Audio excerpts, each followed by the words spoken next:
2 बज गए भाई साहब। सभी को प्रणाम। जय चाणक्य, जय परशुराम। 5 मिनट सबका इंतजार करेंगे कि कौन कौन भाई लोग इंतजार कर रहे हैं ब्रजेश मिश्रा का, कि चाणक्य विकास मोर्चा एडिटर ब्रजेश मिश्रा के पेज पर आपके बीच लाइव होंगे।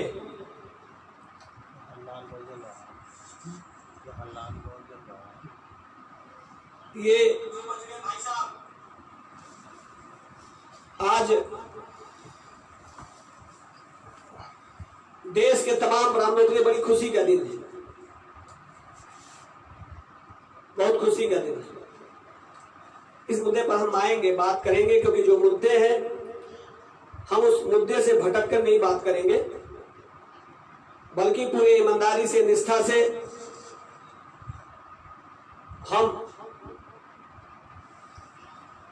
उन तमाम मुद्दों पर बात करेंगे जिस मुद्दे के लिए आज मैं आपके बीच लाइव हूं। हमारे साथी जो भी हैं जुड़े, जो लोग जुड़े हुए हैं वो और लोगों को जोड़ें और ये देखें कि हम वास्तव में जुड़ पा रहे हैं या नहीं जुड़ पा रहे हैं, या फिर सोशल मीडिया पर ही जय परशुराम, जय चाणक्य की बात सिर्फ करते रहेंगे। चंद लोगों के मिले जुले प्रयास, हमारे और आपके सबके प्रयास से ही आज लोकतंत्र की जननी बिहार से मैं ब्रजेश मिश्रा उर्वार आपके बीच आता हूं। आप जानते हैं मैं पेशे से पत्रकार हूं, लेकिन समाज सेवा, अपने जाति की सेवा, राष्ट्र सेवा सब मेरे लिए एक समान है।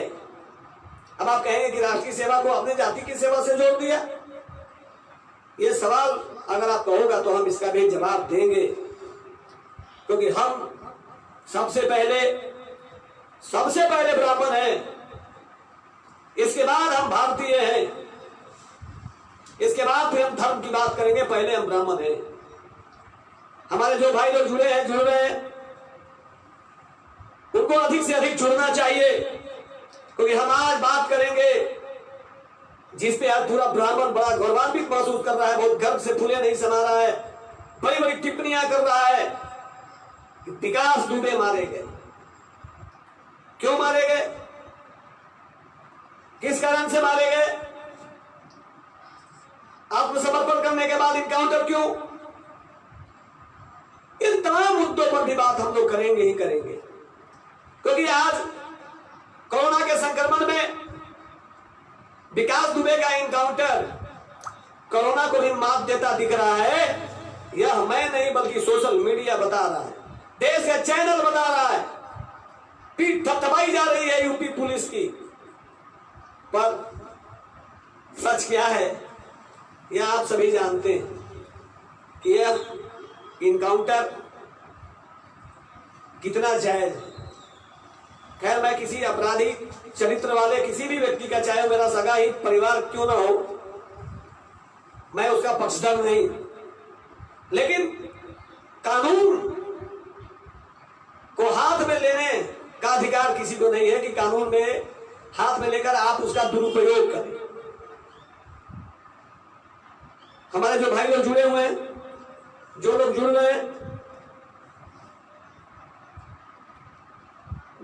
रहे हैं, उनको मेरा प्रणाम है।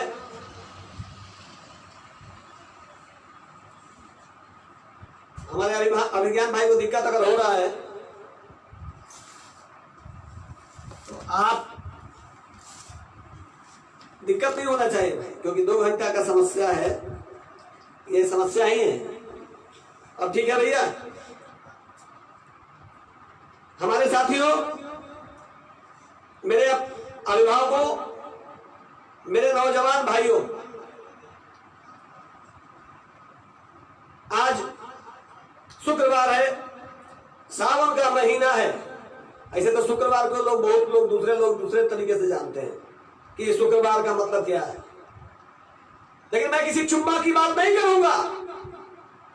लेकिन शुक्रवार को भी आज सावन का महीना है, भगवान भोलेनाथ का जयकारा तो लगाऊंगा। भगवान भोलेनाथ की जय हो। भले ही हम बोलबम का नारा है, बाबा एक सहारा है का नारा लगाते हुए भले ही हम लोग देवघर ना पहुंचे, पर बाबा तो हमारे हृदय के अंदर है। बाबा चारों तरफ विराजमान है और हम ब्राह्मण हैं और बगैर भगवान के, ऊपर भगवान नीचे जजमान और बीच में ब्राह्मण। भगवान और यजमान की मजबूत कड़ी का नाम है ब्राह्मण। और हमारे एक ब्राह्मण भाई ने एक बहुत ही बेहतरीन कविता हमारे व्हाट्सएप पर भेजा है। एक ऐसी कविता जिसको ईमानदारी से पढ़ने से, समझने से, बूझने से एक अलग तरह की शक्ति आएगी आपके बीच। आपको लगेगा कि हम और आप मजबूती से अपनी बात को रखते हैं।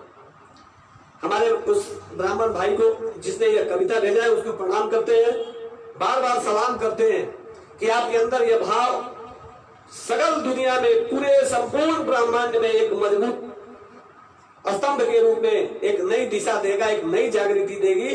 हम आपको बार बार प्रणाम करते हैं, सलाम करते हैं। आइए हम आज का अध्याय जितने लोग भी जुड़े हुए शुरू करते हैं एक कविता से, और वो कविता को ध्यान से सुनिएगा। और आप ब्रजेश मिश्रा को ना सही, इस कविता को सही जन जन तक पहुंचाने का संकल्प लेना होगा। और वो कविता स्टार्ट करता हूं, प्रारंभ करता हूं, ध्यान से सुनिएगा कि ब्राह्मण होकर ब्राह्मण का आप सभी सम्मान करो। ब्राह्मण होकर ब्राह्मण का आप सभी सम्मान करो। सभी ब्राह्मण एक हमारे, मत उसका नुकसान करो। चाहे ब्राह्मण कोई भी हो, मत उसका अपमान करो। जो गरीब हो अपना ब्राह्मण धन देकर धनवान करो। हो गरीब ब्राह्मण की बेटी मिलकर कन्यादान करो। अगर ब्राह्मण लड़े चुनाव 100% मतदान करो। हो बीमार कोई भी ब्राह्मण उसे रक्त का दान करो। बिन घर के कोई मिले ब्राह्मण उसका खड़ा मकान करो। मामला अदालत में गर्व उसका बिना फीस के काम करो। अगर ब्राह्मण दिखता भूखा भोजन का इंतजाम करो। अगर ब्राह्मण की हो फाइल शीघ्र काम श्रीमान करो। ब्राह्मण की लटकी हो राशि शीघ्र आप भुगतान करो। ब्राह्मण को अगर कोई सताए उसकी आप पहचान करो। अगर जरूरत हो ब्राह्मण को घर जाकर श्रमदान करो।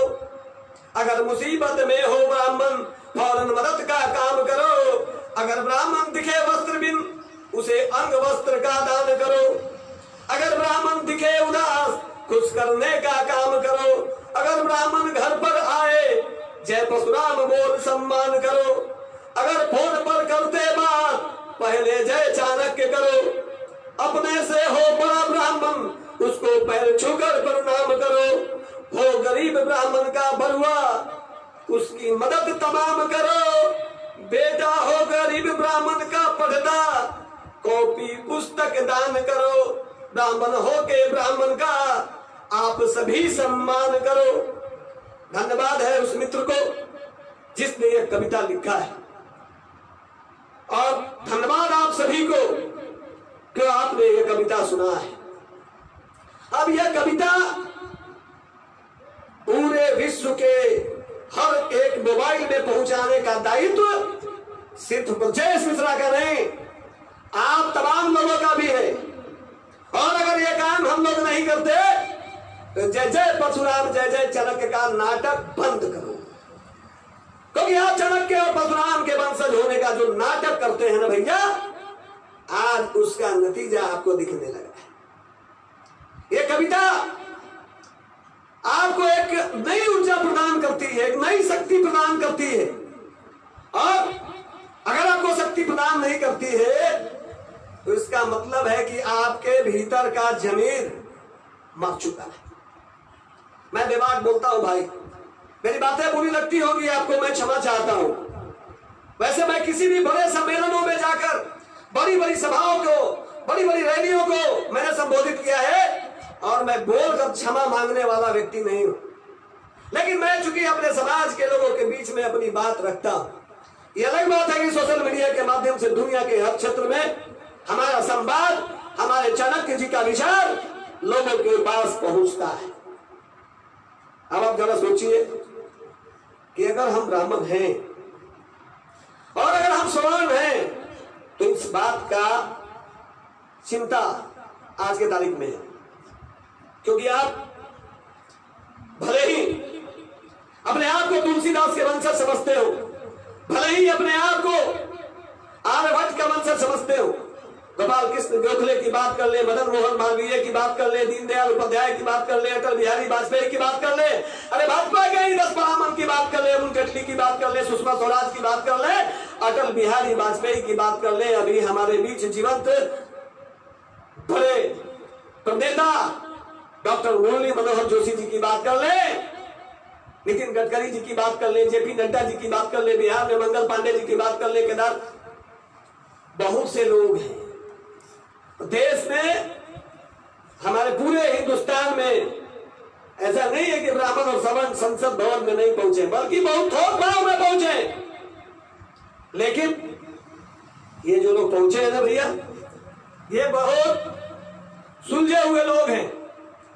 इनको अपने पार्टी का प्रोटोकॉल का ख्याल ज्यादा है अपने समाज से भी, और ये अपने समाज के लिए भले ही मुखरता के साथ बोले या ना बोले, पर समाज का विरोध करने का जितना भी तरह का षड्यंत्र है, खड़यंत्र है, उसको करने से ये बात नहीं आते, क्योंकि अपने आका को, अपने बॉस को खुश करना है, क्योंकि इनको उचित मुआवजा इनको और इनके मरने के बाद इनके बाल बच्चों को भी मिलता रहे, इसलिए अपने आका को खुश रखने के लिए, यानी कि बिग बॉस को खुश रखने के लिए ये अपने समाज के लोगों को भी छोड़ देते हैं। अरे परिवार को छोड़ देते हैं भाई, समाज छोड़ दीजिए, जाति छोड़ दीजिए, ये तो अपने सगे संबंधी को छोड़ देते हैं। जैसे ही इनको मालूम हो जाता है कि हमारा परिवार गरीब है, कमजोर है, लाचार है, बेबस है, असहाय है, निशक्त है, ये हमसे मदद मांगेगा, उसको ये अलग छोड़ देते हैं। आप जरा सोचिए कि ये कौन सा बात है, ये कैसी बातें हैं। आप अगर ईमानदारी से, निष्ठा से अगर आप देखेंगे तो आपको लगेगा कि ये हो क्या रहा है। खैर, अभी आपके पास मौका है, खूब बजाइए तालियां, भरपेट बजाइए ताली, इतना उत्साह मनाइए जैसे आज विजयादशमी हो। आप इतना जश्न मना सकते हैं, क्योंकि आपके पास एक ऐसा काम बिहार के पड़ोसी राज्य उत्तर प्रदेश की शासन ने, उत्तर प्रदेश की पुलिस ने एक मजबूत वजूद का पहचान दिया है। क्यों भाई, कौन सी बात है ऐसी? मैंने इसलिए कहा कि जश्न मनाओ, क्योंकि तुम्हारा जो मुराद था, तुम्हारी जो चाहत थी, वह पूरी हो गई। क्योंकि उत्तर प्रदेश का वांटेड क्रिमिनल विकास दुबे मारा गया भैया। ये पुलिस कहती है कि इनकाउंटर हो गया, विकास दुबे भाग रहे थे, इसलिए उनका इनकाउंटर करना पड़ा। अब जरा सोचिए, ये गौर करने वाली बात है कि जो व्यक्ति आत्मसमर्पण करता है उज्जैन में, महाकालेश्वर, जहां महाकाल अच्छे को महाकाल की कृपा हो जाती है, तो लेकिन हमको लगता है कि महाकाल जी की कृपा हो गई होगी कि विकास दुबे जी आपका समय समाप्त हो गया है, आपको नीचे नहीं अब ऊपर जरूरत है। खैर, मैं विकास दुबे जी का महिमा मंडन नहीं करना चाहता, क्योंकि विकास दुबे जी ने बहुत अच्छे कृत्य नहीं किए थे। विकास दुबे जी ने भी कई ब्राह्मणों को हत्या की है, यह बात सबको स्वीकार करना पड़ेगा। लेकिन जो यह लोग नरेंद्र मोदी को खुश करने के के चक्कर में, योगी आदित्यनाथ को खुश करने के चक्कर में मायावती, अखिलेश यादव, सपा, मुलायम यादव, बहन जी, मायावती जी, अरविंद केजरीवाल जी, राहुल जी, जितना भी तरह के लहसुन जी, प्याज जी लोग हैं, इन सबको खुश करने वाले जो लोग हैं, उन लोगों के मोबाइल पे आज यही दिखाई देगा कि विकास दुबे का इनकाउंटर। अरे भैया, विकास दुबे का इनकाउंटर तो हुआ, इसमें कोई शक नहीं, लेकिन यह इनकाउंटर फर्जी है। यह बात आपको बार-बार लिखना पड़ेगा, क्योंकि अगर उत्तर प्रदेश में कानून का राज था, उत्तर प्रदेश में कानून का राज है, तो जो अगर अपराधी ने आत्मसमर्पण किया था, उस विकास दुबे को न्यायालय में ले जाना चाहिए था और न्यायालय फांसी की सजा घोषित करती, और उसे फांसी की सजा अगर होता तो वह एक मैसेज जाता। लेकिन उत्तर प्रदेश की शासन प्रणाली ने अपनी वाहवाही लूटने के लिए जिस प्रकार से तेलंगाना पुलिस ने प्रियंका रेड्डी के बलात्कारियों को इनकाउंटर में मारा था, तो बातें समझ में आती हैं। इनकाउंटर जरूरी है, लेकिन तब नहीं जब आत्मसमर्पण कर दिया जाए। निर्भया गैंगरेप कौन नहीं जानता, लेकिन सजा मिली, विलंब से ही मिली, लेकिन सजा मिली। और इसके बाद एक हड़प पैदा होता है न्यायालय का। लेकिन उत्तर प्रदेश में उत्तर प्रदेश पुलिस न्यायालय से ऊपर दिखती है, ऐसा प्रतीत हो रहा है। ये मैं नहीं कह रहा हूं, बल्कि सिस्टम का है। मैंने अपने सोमवार के फेसबुक लाइव पर भी यह बात कही थी कि अगर विकास दुबे क्रिमिनल हैं, जैसा कि वो वांटेड है, तो उनका इनकाउंटर कर दीजिए। अरे हम और आप क्या, जब विकास दुबे की माता जी स्वयं कह रही हैं कि उसका इनकाउंटर कर दीजिए, कोई मतलब नहीं, लेकिन उनके घर को जिस तरीके से ध्वस्त किया गया, किस कानून के तहत उस गाड़ी को ध्वस्त किया गया, अगर वो नाजायज था तो उसको ले जाके जब्त कर लिया जाता, उसकी पेट्रोलिंग कराई जाती है। ऐसे भी भारत के विभिन्न थानों में जो गाड़ियां जब्त है, 90% पेट्रोलिंग उसी गाड़ियों से होती है भाई। इस बात को आप ध्यान से समझिएगा, गौर से समझिएगा। ये हकीकत है, सच्चाई है। इससे अगर आप मुंह मोड़ते हैं तो इसका मतलब है कि आपके अंदर कोई ज्ञान ही नहीं। आप गौर से सोचिएगा, विकास दुबे मारा गया, एक चैप्टर समाप्त हो गया, अच्छा हुआ, कोई बात नहीं। लेकिन विकास दुबे के बेटे के साथ, जो बहुत कम उम्र का लड़का है, उसकी पत्नी के साथ जिस तरीके से घुटने के बल पे खड़ा करा के जो फोटो आजकल सोशल मीडिया पे वायरल करवाया जा रहा है, तो एक तरफ विकास दुबे जैसे गुंडे को इनकाउंटर करके गंदगी दूर की जा रही है, तो दूसरे तरफ एक नवजात बच्चे को, एक ऐसे बच्चे को जिसके अंदर अभी वो ज्ञान नहीं, उसको बाध्य किया जा रहा है कि गुंडा कैसे बना जाता है, गुंडे कैसे बनाए जाते हैं। अगर यह बात है तो फिर एक विकास दुबे मरा, दूसरा पैदा होगा, दूसरा मरेगा, तीसरा पैदा होगा। कानून का राज होना चाहिए। बहुत अच्छा बात है, विकास दुबे जी मारे गए। जो ब्राह्मण भाई लोग हैं, जो बहुत उत्साहित हैं, वो अपने अपने गांव में लड्डू बांटे, मिठाई भी बांटे, कोई दिक्कत नहीं, क्योंकि उनको बहुत खुशी मिली होगी। बहुत से ब्राह्मणों को हो सकता है कि जाके पिस्टल सटाया होगा विकास दुबे जी ने, लेकिन अब वो जिंदा है नहीं, इसलिए मैंने जी कहा उनको, क्योंकि मृत आत्मा हमारे यहाँ, हमारे भारत के संस्कृति में, हमारे भारत के धर्म में, अध्यात्म में ऐसी बातें कही जाती है कि जो मर जाता है वो परलोक सिधार जाता है, उसके प्रति ज्यादा अपमान शब्द का इस्तेमाल नहीं करना चाहिए। लेकिन मैं श्रद्धांजलि नहीं दूंगा, क्योंकि विकास दुबे जी श्रद्धांजलि के लायक काम करके नहीं इनकाउंटर हुआ। लेकिन मैं यह बात आपके बीच रखना चाहता हूं कि अभी विकास दुबे जी तो मार दिए गए, यूपी में अब तो शांति का राज कायम हो गया होगा। अब तो यूपी के लोग बड़ा सुकून भरा जिंदगी जिएंगे। जरा हम एक नजर डालते हैं यूपी के मोस्ट वांटेड अपराधियों पर। यह है जो मैं आज आपको बता रहा हूं, दिखाऊंगा, कुछ नाम बताना जा रहा हूं जो अपलोड किया हुआ है। यह फोटो आईजी क्राइम ऑफिस में, जहां जिसका कार्यालय है पुलिस भवन गोमती नगर एक्सटेंशन शहीद पथ लखनऊ, और कुछ लोगों का वांटेड अपराधी लोग हैं। आइए हम जरा उन पर प्रकाश डालते हैं।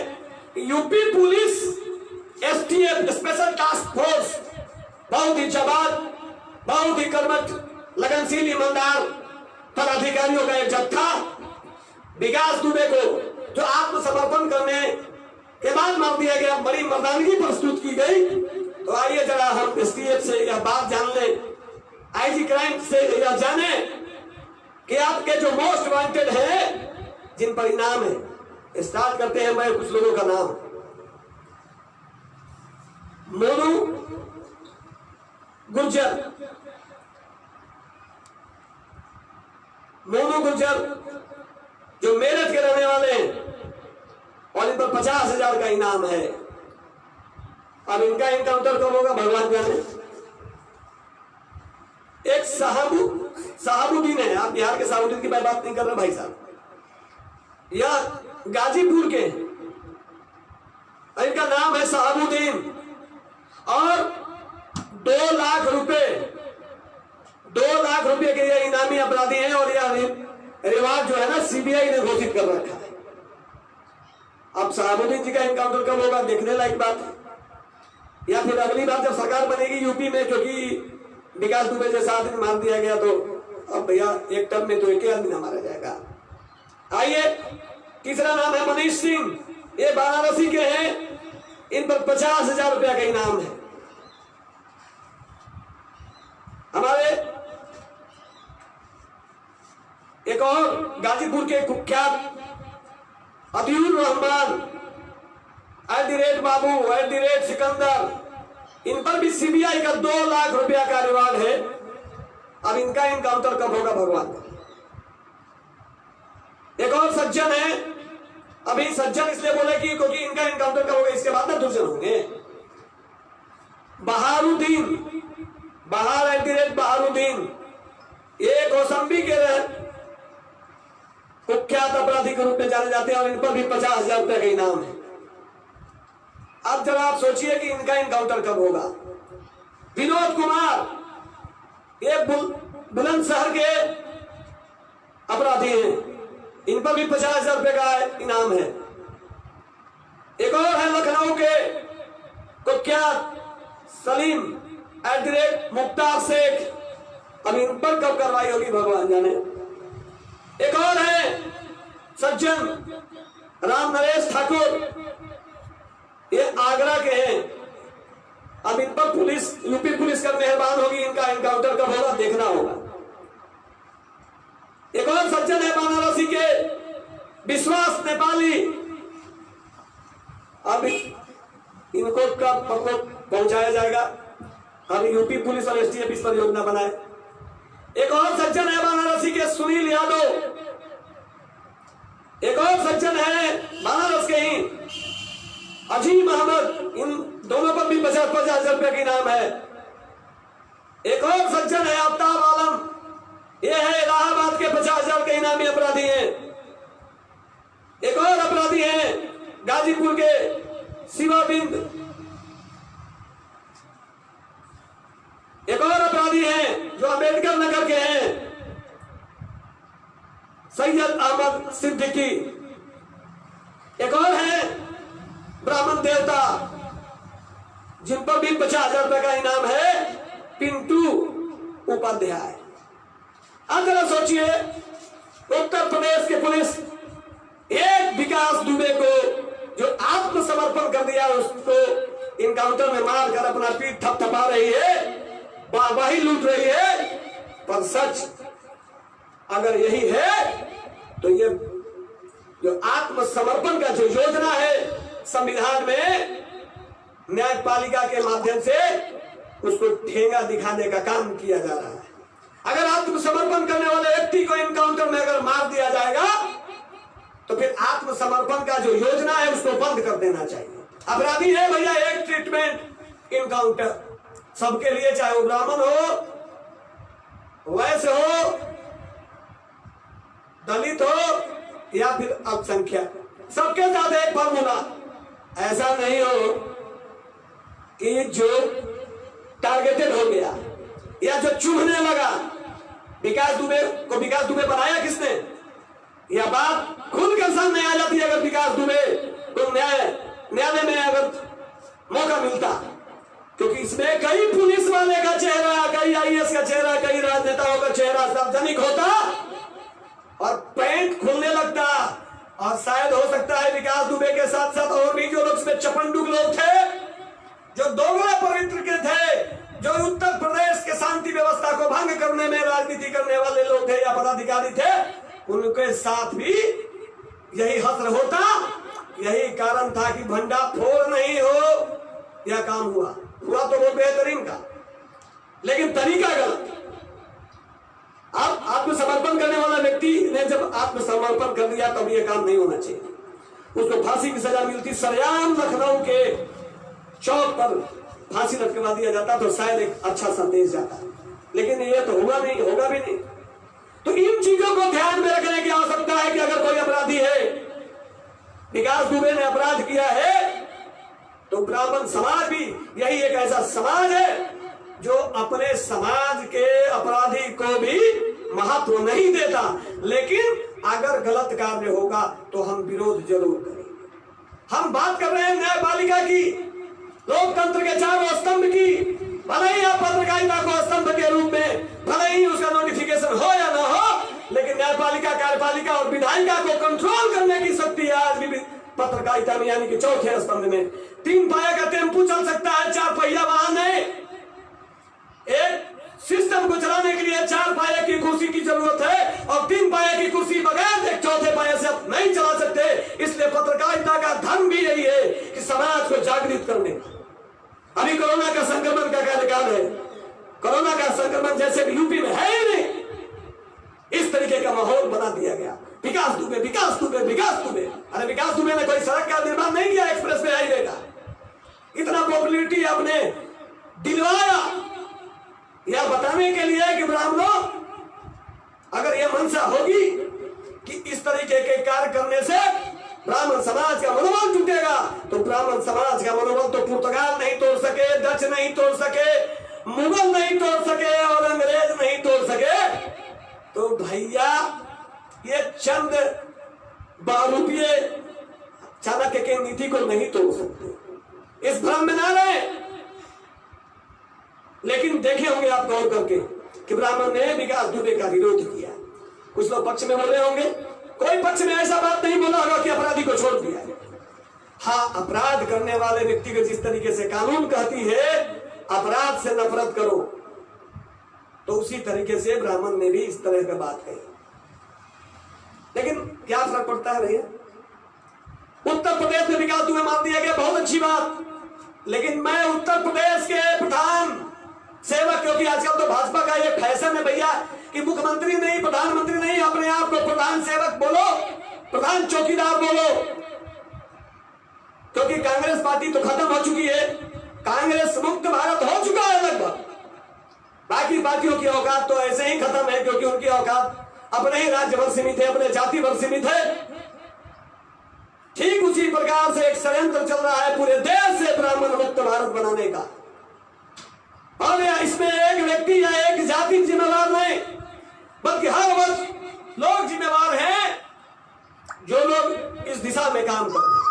जिसको देखिएगा वही इस बात की बात करता है कि देश में जितने भी पाप हुए, जितने भी गलत कार्य हो रहे हैं, सबके सब ब्राह्मण के द्वारा हुए।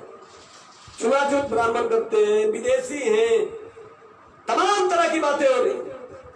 लेकिन मैं यहाँ उत्तर प्रदेश के उस योगी से बात करना चाहता हूं, उस सन्यासी से बात करना चाहता हूं, उस तपस्वी व्यक्ति से बात करना चाहता हूं जिसकी कर्मठता पर, जिसके मनसा पर उंगली उठाना गलत होगा। क्या विकास दुबे के इनकाउंटर कर देने से उत्तर प्रदेश में अपराध का नियंत्रण संभव है?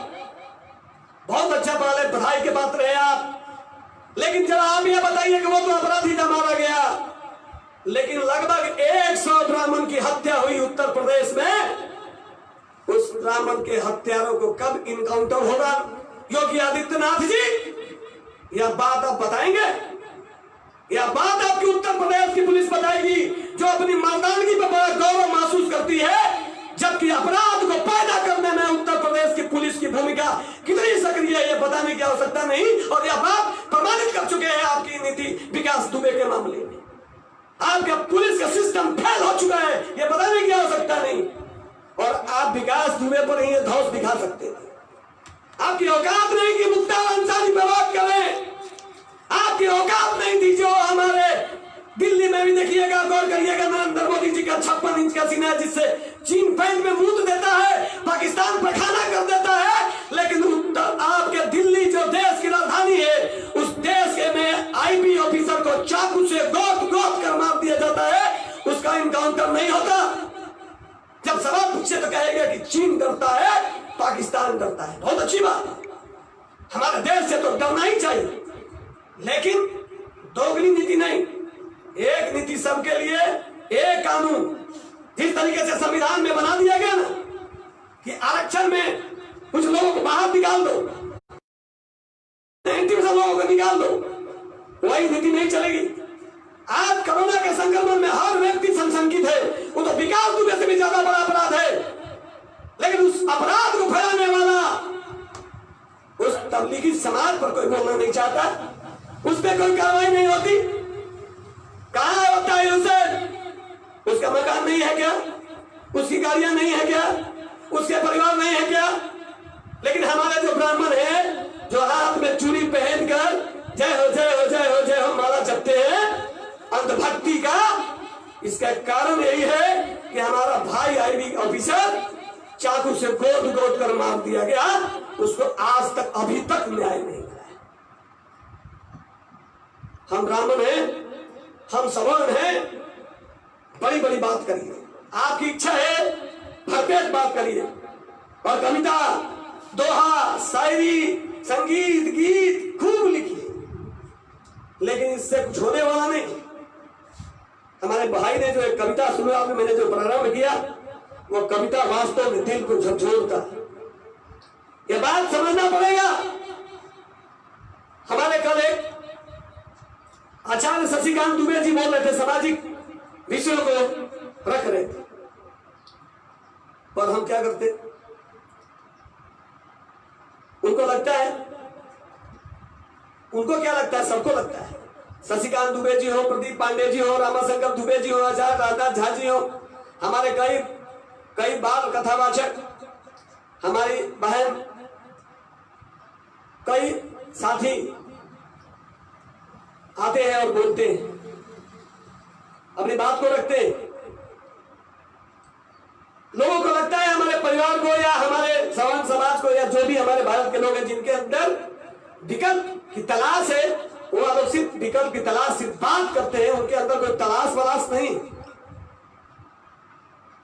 क्योंकि उनको लगता है कि ब्रजेश जी बोल रहे हैं अगर 1000 शेयर हो जाएगा तो ब्रजेश जी कहीं राज्यसभा के सांसद ना हो जाए, अगर कहीं 500 अगर शेयर हो गया तो कहीं ब्रजेश जी एमएलए एमएलसी के लिए फाइट ना करने लगे, कहीं तो 400 और बढ़ गया तो कहीं इनको घोषित ही नहीं कर दिया जाए कि एमएलसी बन गए, लाइन कर देंगे तो लगता है कि मुखिया के चुनाव जीत जाएंगे, हम कमेंट कर देंगे तो कल ही सदन में हम बैठ जाएंगे।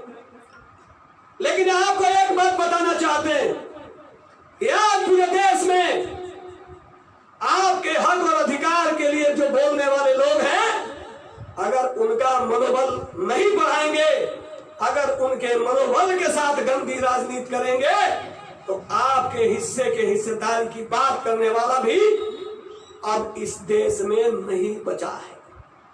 जो चंद लोग हैं जिनको उंगलियों पर गिना जा सकता है, अगर वह लोग भी चुप हो गए तो याद रखना थोड़ा बहुत भी फुदाओगे, कमलेश तिवारी की तरह मार दिए जाओगे। अगर ज्यादा ज्ञान की बात करोगे तो राजीव दीक्षित की तरह शहीद कर दिए जाओगे, पता ही नहीं चलेगा कि मृत्यु का कारण क्या है। मुझे मालूम है कि कभी भी कोई भी किसी भी प्रकार की अप्रिय घटना मेरे साथ घट सकती है। मैंने कई बार सरकार से गुहार लगाया है, लेकिन मैं थोड़ा ही दलित परिवार से आता हूं, मैं थोड़ा ही अल्पसंख्यक परिवार से आता हूं, मेरा कोई माँ बाप थोड़ा ही है कि हमारी सुरक्षा के बारे में कोई बात करेगा, बल्कि ये तो लग रहा है कि एक व्यक्ति जगाने का काम कर रहा है, इसकी पूरी टीम लगी हुई है, पूरे बिहार में नहीं पूरे देश स्तर पे विकल्प की तलाश करके ही दम लेंगे तो क्यों नहीं इनको किसी तरीके से प्रोत्साहन किया जाए। आज गौर करके सोचिए, कोरोना का संक्रमण का काल है। अभी बिहार में जितने भी अंधभक्त हैं, मैं उनका हाथ खोलने के लिए बात कर रहा हूं। मैं इसके बाद अपना जो विषय था आज का, धर्म परिवर्तन मैं क्यों ना करूं, मैं उस पर भी बात कर लूंगा।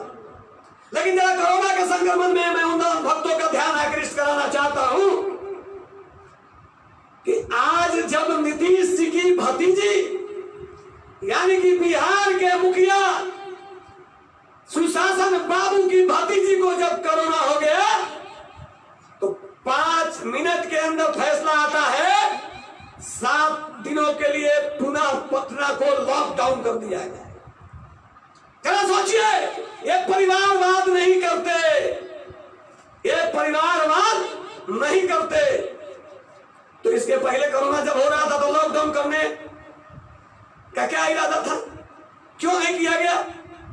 क्यों नहीं किया गया? बस इसलिए क्योंकि इससे नीतीश कुमार को प्रभाव नहीं पड़ता। लेकिन जब अपनी भतीजी को हो गया कोरोना, तब लग रहा है कि सब लोग डरो ना। अब आप सोचिए कि हमारे समाज में, हमारे राष्ट्र में, हमारे प्रदेश में अगर हम बीमारी का भी राजनीतिकरण करेंगे तो भगवान ही अब इसका निर्णय करेगा।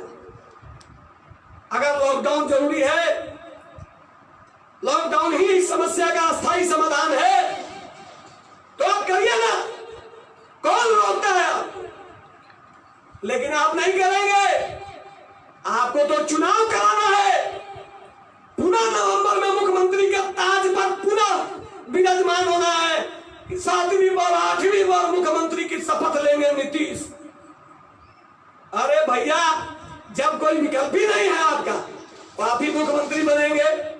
6 महीना के बाद ही बनेंगे तो क्या हर्ज है? आपकी सरकार बिहार में भी है, केंद्र में भी है, और ऐसा संविधान में प्रावधान भी है कि आपदा आने पर 6 महीने के बाद भी चुनाव हो सकता है। लेकिन आपको तो अपने लिए चुनाव जरूरी है। जब आपकी इच्छा होगी तो लॉकडाउन जरूरी है। भले ही बिहार की जनता मरती है तो मरे, बिहार की जनता परेशान होती हो तो हो, मुझे क्या। और ये जो अंधभक्त है, जिनका डीएनए खराब है, और जिनका डीएनए खराब है वही अंधभक्त है। अरे जो अपने माँ बाप का भक्त नहीं, जो अपने परिवार का भक्त नहीं, जो अपने सगे संबंधी का भक्त नहीं, वह किसी नेता का झोलटंगवा हो सकता है, अंधभक्त नहीं हो सकता। अंधभक्ति का सवाल रचता है। उससे पूछिएगा ऑफ द रिकॉर्ड तो बोलेगा कि आप बहुत अच्छा बात बोलते हैं ब्रजेश भाई, रामा जी आप बहुत अच्छी बात बोलते हैं, प्रदीप जी अच्छी बात बोलते हैं, शशिकांत दुबे जी अच्छी बात बोलते हैं, एसएम झा जी बहुत अच्छा बात बोलते हैं, जागरूक करते हैं। लेकिन जब उसको लगिएगा कि ऑन द रिकॉर्ड ये बात बोलोगे तो उसका पैंट गीली हो जाता है, उसका सारा तेवर। वो कहता है कि हम श्यामा प्रसाद मुखर्जी, दीनदयाल उपाध्याय को आदर्श मानते हैं, वो आदर्श तेल बेचने चला जाता है क्योंकि सच बोलने से उनका जमीर रोकता है। अगर ये डीएनए है, अगर ब्राह्मण का, अगर ये डीएनए है सवर्णों का, अगर यही डीएनए है भाजपा का, तो थू है ऐसे विचार पर, धिक्कार है ऐसे सोचने। लेकिन हम अंधभक्त हैं। अरे भैया कहा है कि छोड़िए ब्रजेश जी, आप मुझे प्रवक्ता बना दिया गया, मैं जिला अध्यक्ष हूं, मैं प्रखंड अध्यक्ष हूं, मैं अनुमंडल का अध्यक्ष हूं, प्रदेश में सचिव हूं, कार्यकारिणी का सदस्य हूं। लेकिन जब उन पर SC/ST एक्ट हो जाता है तो ब्रजेश मिश्रा जैसे लोग और उनके जैसे कई साथी उनको याद आने लगते हैं कि 2 ही घंटा के लिए लेकिन मदद यहां से मिल सकता है। तो ये धारणा और धारणा, इन सब चीजों के बीच आप ये बात समझिए कि आप कर क्या रहे हैं, आपसे लोग करवाना क्या चाहते हैं। और अगर यही बात रहा तो मैं ब्रजेश मिश्रा उनवार, मैंने इसीलिए आज विषय रखा था क्योंकि क्यों ना मैं अपना धर्म परिवर्तन कर लूं। जब मेरा परिवार, मेरा भाई, मेरे सगा, मेरे संबंधी, मेरे रिश्तेदार, मेरे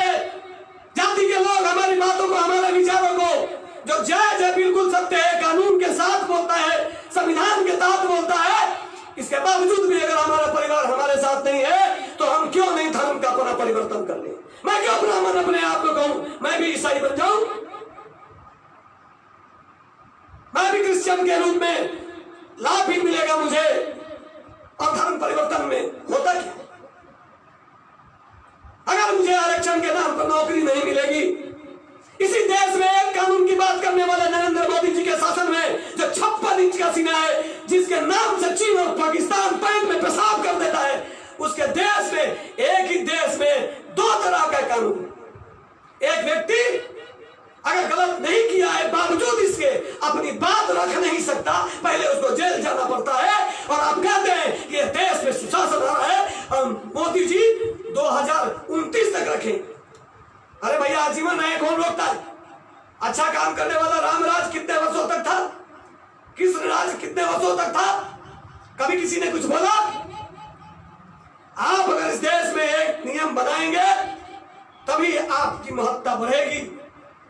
अगर हमने कोई गलती नहीं किया और हम अपनी बात रखने के लिए पहले जेल जाए, ऐसा कानून बनाकर आप यह चाहते हैं कि हम आपका 56 इंच का स्वागत करें, तो भले ही हमारा 56 इंच का नहीं हो, पर आगे वाला ब्रजेश मिश्रा उर्वार का और पीछे वाला रामाशंकर दुबे का नाप देंगे तो हमारा भी 56 इंच का हो जाएगा। इसलिए ये सब इंच इंच का मत बात करिए, एक ही 1 इंच नहीं देंगे, किलोमीटर घुस जा रहा। हर काम के लिए कांग्रेस जिम्मेवार, हर काम के लिए कांग्रेस जिम्मेवार। लेकिन जो बेच रहे हैं रेल की पटरियां, रेलवे स्टेशन, एयरपोर्ट, यह कांग्रेस के बाप दादाओं ने बनाया है। ये बात तो आप नहीं कहते। कांग्रेस ने भ्रष्टाचार किया, सोनिया गांधी बाल डांसर है, डांसर थी, ये थी, वो थी, राहुल गांधी पप्पू है। आप कौन महात्मा है? कौन महात्मा है आप? अरे जो अपने परिवार का नहीं, क्या बात करते हैं? मुझे उन मुद्दे पर नहीं जानते। लेकिन ब्राह्मण भाइयों, अगर आप सही को सही नहीं कहेंगे, गलत को गलत नहीं कहेंगे, तो आप लिख लीजिए, आपका बहुत ज्यादा दिनों तक वजूद नहीं टिकने वाला। आप बात करते हैं भगवा, काहे का भगवा? उसका नाम है भगवा। हम तो समझ ही नहीं आता। पहले मुझे लगता था भगवा मतलब भाग जा, भगवा मतलब भगवा है, उसी को भगवा बनेगा क्या? अब भगवा कब होगा? जब सनातन धर्म होगा। जब अगर सनातन धर्म ही नहीं होगा तो काहे का भगवा? या फिर भागने के लिए भगवा? जितना भी भगवाधारी है उसमें कुछ लोगों का भाव देख लीजिए। ऐसा नहीं कहता कि सब भगवाधारी वैसे ही, बल्कि 95% भगवाधारी आज भी उनके अंदर जमीर भी जिंदा है, उनका वजूद भी जिंदा है, उनका व्यक्तित्व भी जिंदा है, उनका संकल्प भी जिंदा है। लेकिन 5% भगवा पहन के आश्रम में भीतर जितना भी तरह के घसीटा राम, पलटू राम, चलटू राम, टल्टू राम टाइप के जितना लोग माता पिता सब भीतर हैं, सब भगवा पहन के आता था। तो आप अपने ही देश में जब तरह तरह की नीति करेंगे तो ब्रजेश मिश्रा उर्वार यह विषय रखेगा कि हम क्यों न करें धर्म परिवर्तन। धर्म आपसे पूछा जाता है, आप पूछिए, गौर से पूछिए।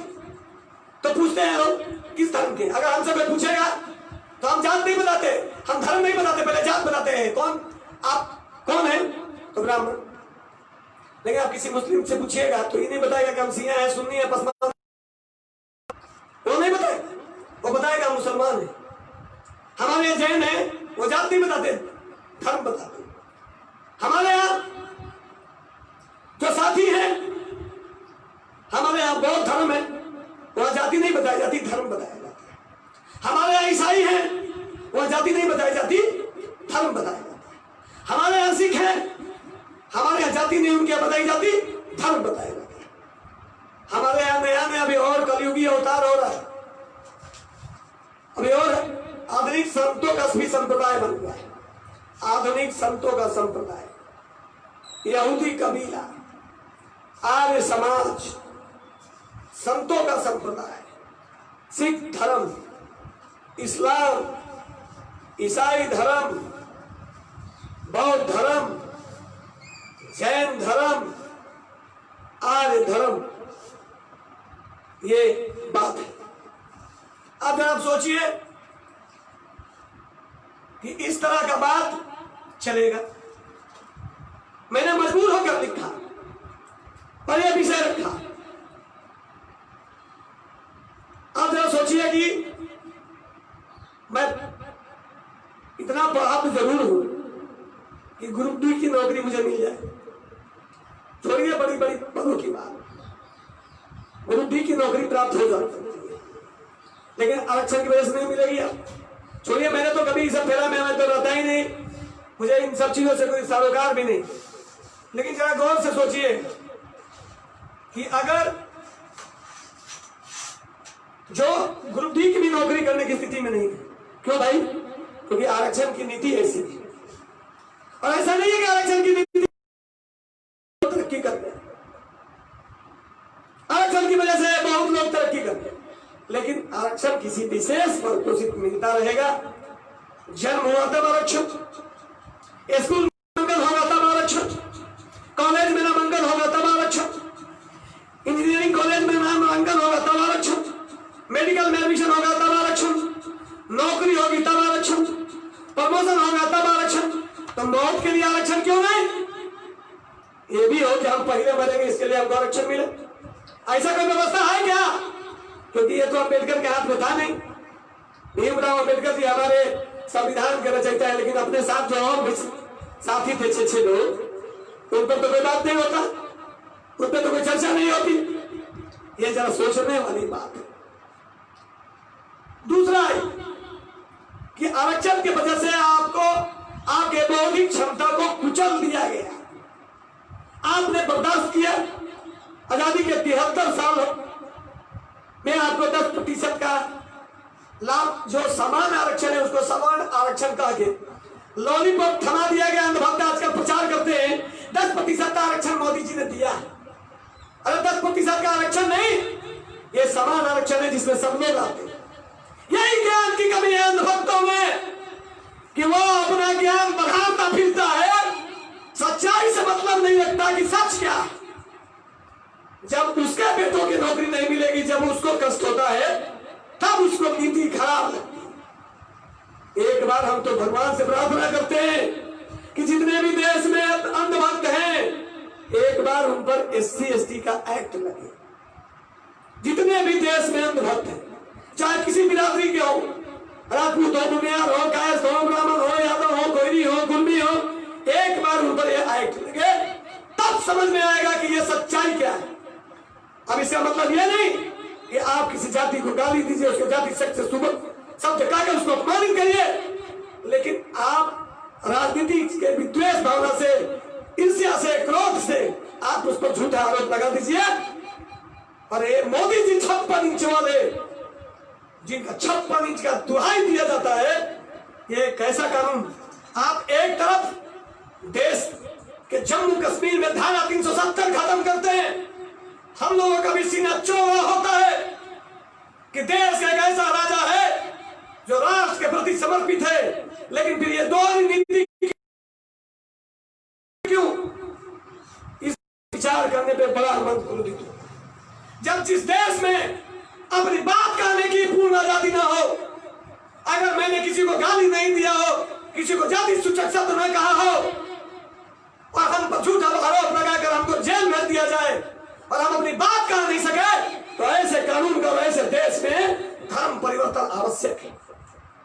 अगर मेरी बातें गलत हो तो मुझे जूते से मारिएगा, लेकिन एक बार अपने हृदय पे हाथ रख के बोला, सारी सुविधाएं जाति देकर देंगे, किसी को गर्भ से लेकर मृत्यु तक की योजना देंगे, और किसी को सिर्फ यह कहकर कि आप सामंती हैं, सवर्ण हैं, आपको ठेंगा मिलेगा। तो हमारे जो स्वर्ण के जो DNA वाले नेता हैं, भगवान इनको अगली बार जन्म देना आरक्षण वाले में, उसमें भी उस पे आरक्षण वाले में जो सबसे निचले पैदान पर, वो आरक्षण के लाभ लेकर फिर एक बार जन्म ले और उनको फिर से एक बार मंत्री बनाए, लेकिन आरक्षण वाले से उनका DNA चेंज कर देना। प्रभु, ये आपको भी धोखा देने वाले लोग हैं। इसीलिए हमने ये विषय रखा था, और धर्म परिवर्तन ब्रजेश मिश्रा उर्वार जो प्योर राष्ट्रवाद के प्रति समर्पित युवा है। अरे आप इनकाउंटर की बात करके दिलवा नहीं सकते। इनकाउंटर तो हमारा आजादी के पूर्व हमारे बड़े भाई चंद्रशेखर आजाद जी का भी हुआ था इनकाउंटर। तो ये सब जो गंदी राजनीति से प्रेरित है। अभी प्रयागराज में 5 ब्राह्मण 2 लड़कियों के साथ बलात्कार, गोद गोद कर उनके अंग काटे गए। उसके हत्यारों को कौन पकड़ेगा? एसटीएफ। उसका इनकाउंटर कौन करेगा? UP police. कमलेश तिवारी के हत्यारों के कब मारा जाएगा? ये सब नहीं होने वाला, ये सब कुछ नहीं होगा। इसीलिए वक्त है संभलो, अन्यथा धर्म परिवर्तन ही एक अंतिम उपाय है। मैं तो इंतजार करूंगा कुछ और वर्ष, इसके बाद बात होकर मैं भी सोच रहा हूं कि धर्म परिवर्तन कर लूं, क्योंकि ब्रजेश मिश्रा उर्वार लिखने से कोई फायदा नहीं। हमारे समाज के लोग भी नहीं सुनेंगे तो ब्रजेश डिसूजा ही बनने में फायदा अगर है, ब्रजेश फर्नांडिस बनने में अगर फायदा है, ब्रजेश लूथा बनने में ही अगर फायदा है, तो हम वही बन जाए भाई। कम से कम आर्थिक, सामाजिक, राजनैतिक वजूद तो बनेगा। अब ऐसे भी आपको विदेशी कहा जा रहा है, एक कौम विदेशी करने के लिए आपको परेशान कर रहा है। और ये जो भीम आर्मी वाले हैं, ये भीम आर्मी वास्तव में नीम आर्मी है। भले ही हमारे और हमारे दलित भाइयों के बीच लड़ाई लड़ाने का, जंग कराने का जो द्वंद्व युद्ध चल रहा है, ये नीम वाले देश का कल्याण नहीं चाहते, धर्म परिवर्तन की बात करते हैं। जब जब इस देश में धर्म परिवर्तन की बात हुई है, तब तक ब्राह्मण समाज ही अगुआ बनकर आगे आया है। आप गौर करके सोचिएगा, इस देश में अगर धर्म परिवर्तन जहां जहां हो रहा है, उन जगहों पर ब्राह्मण ही जाकर धर्म परिवर्तन होने से उस व्यक्ति को रोकता है।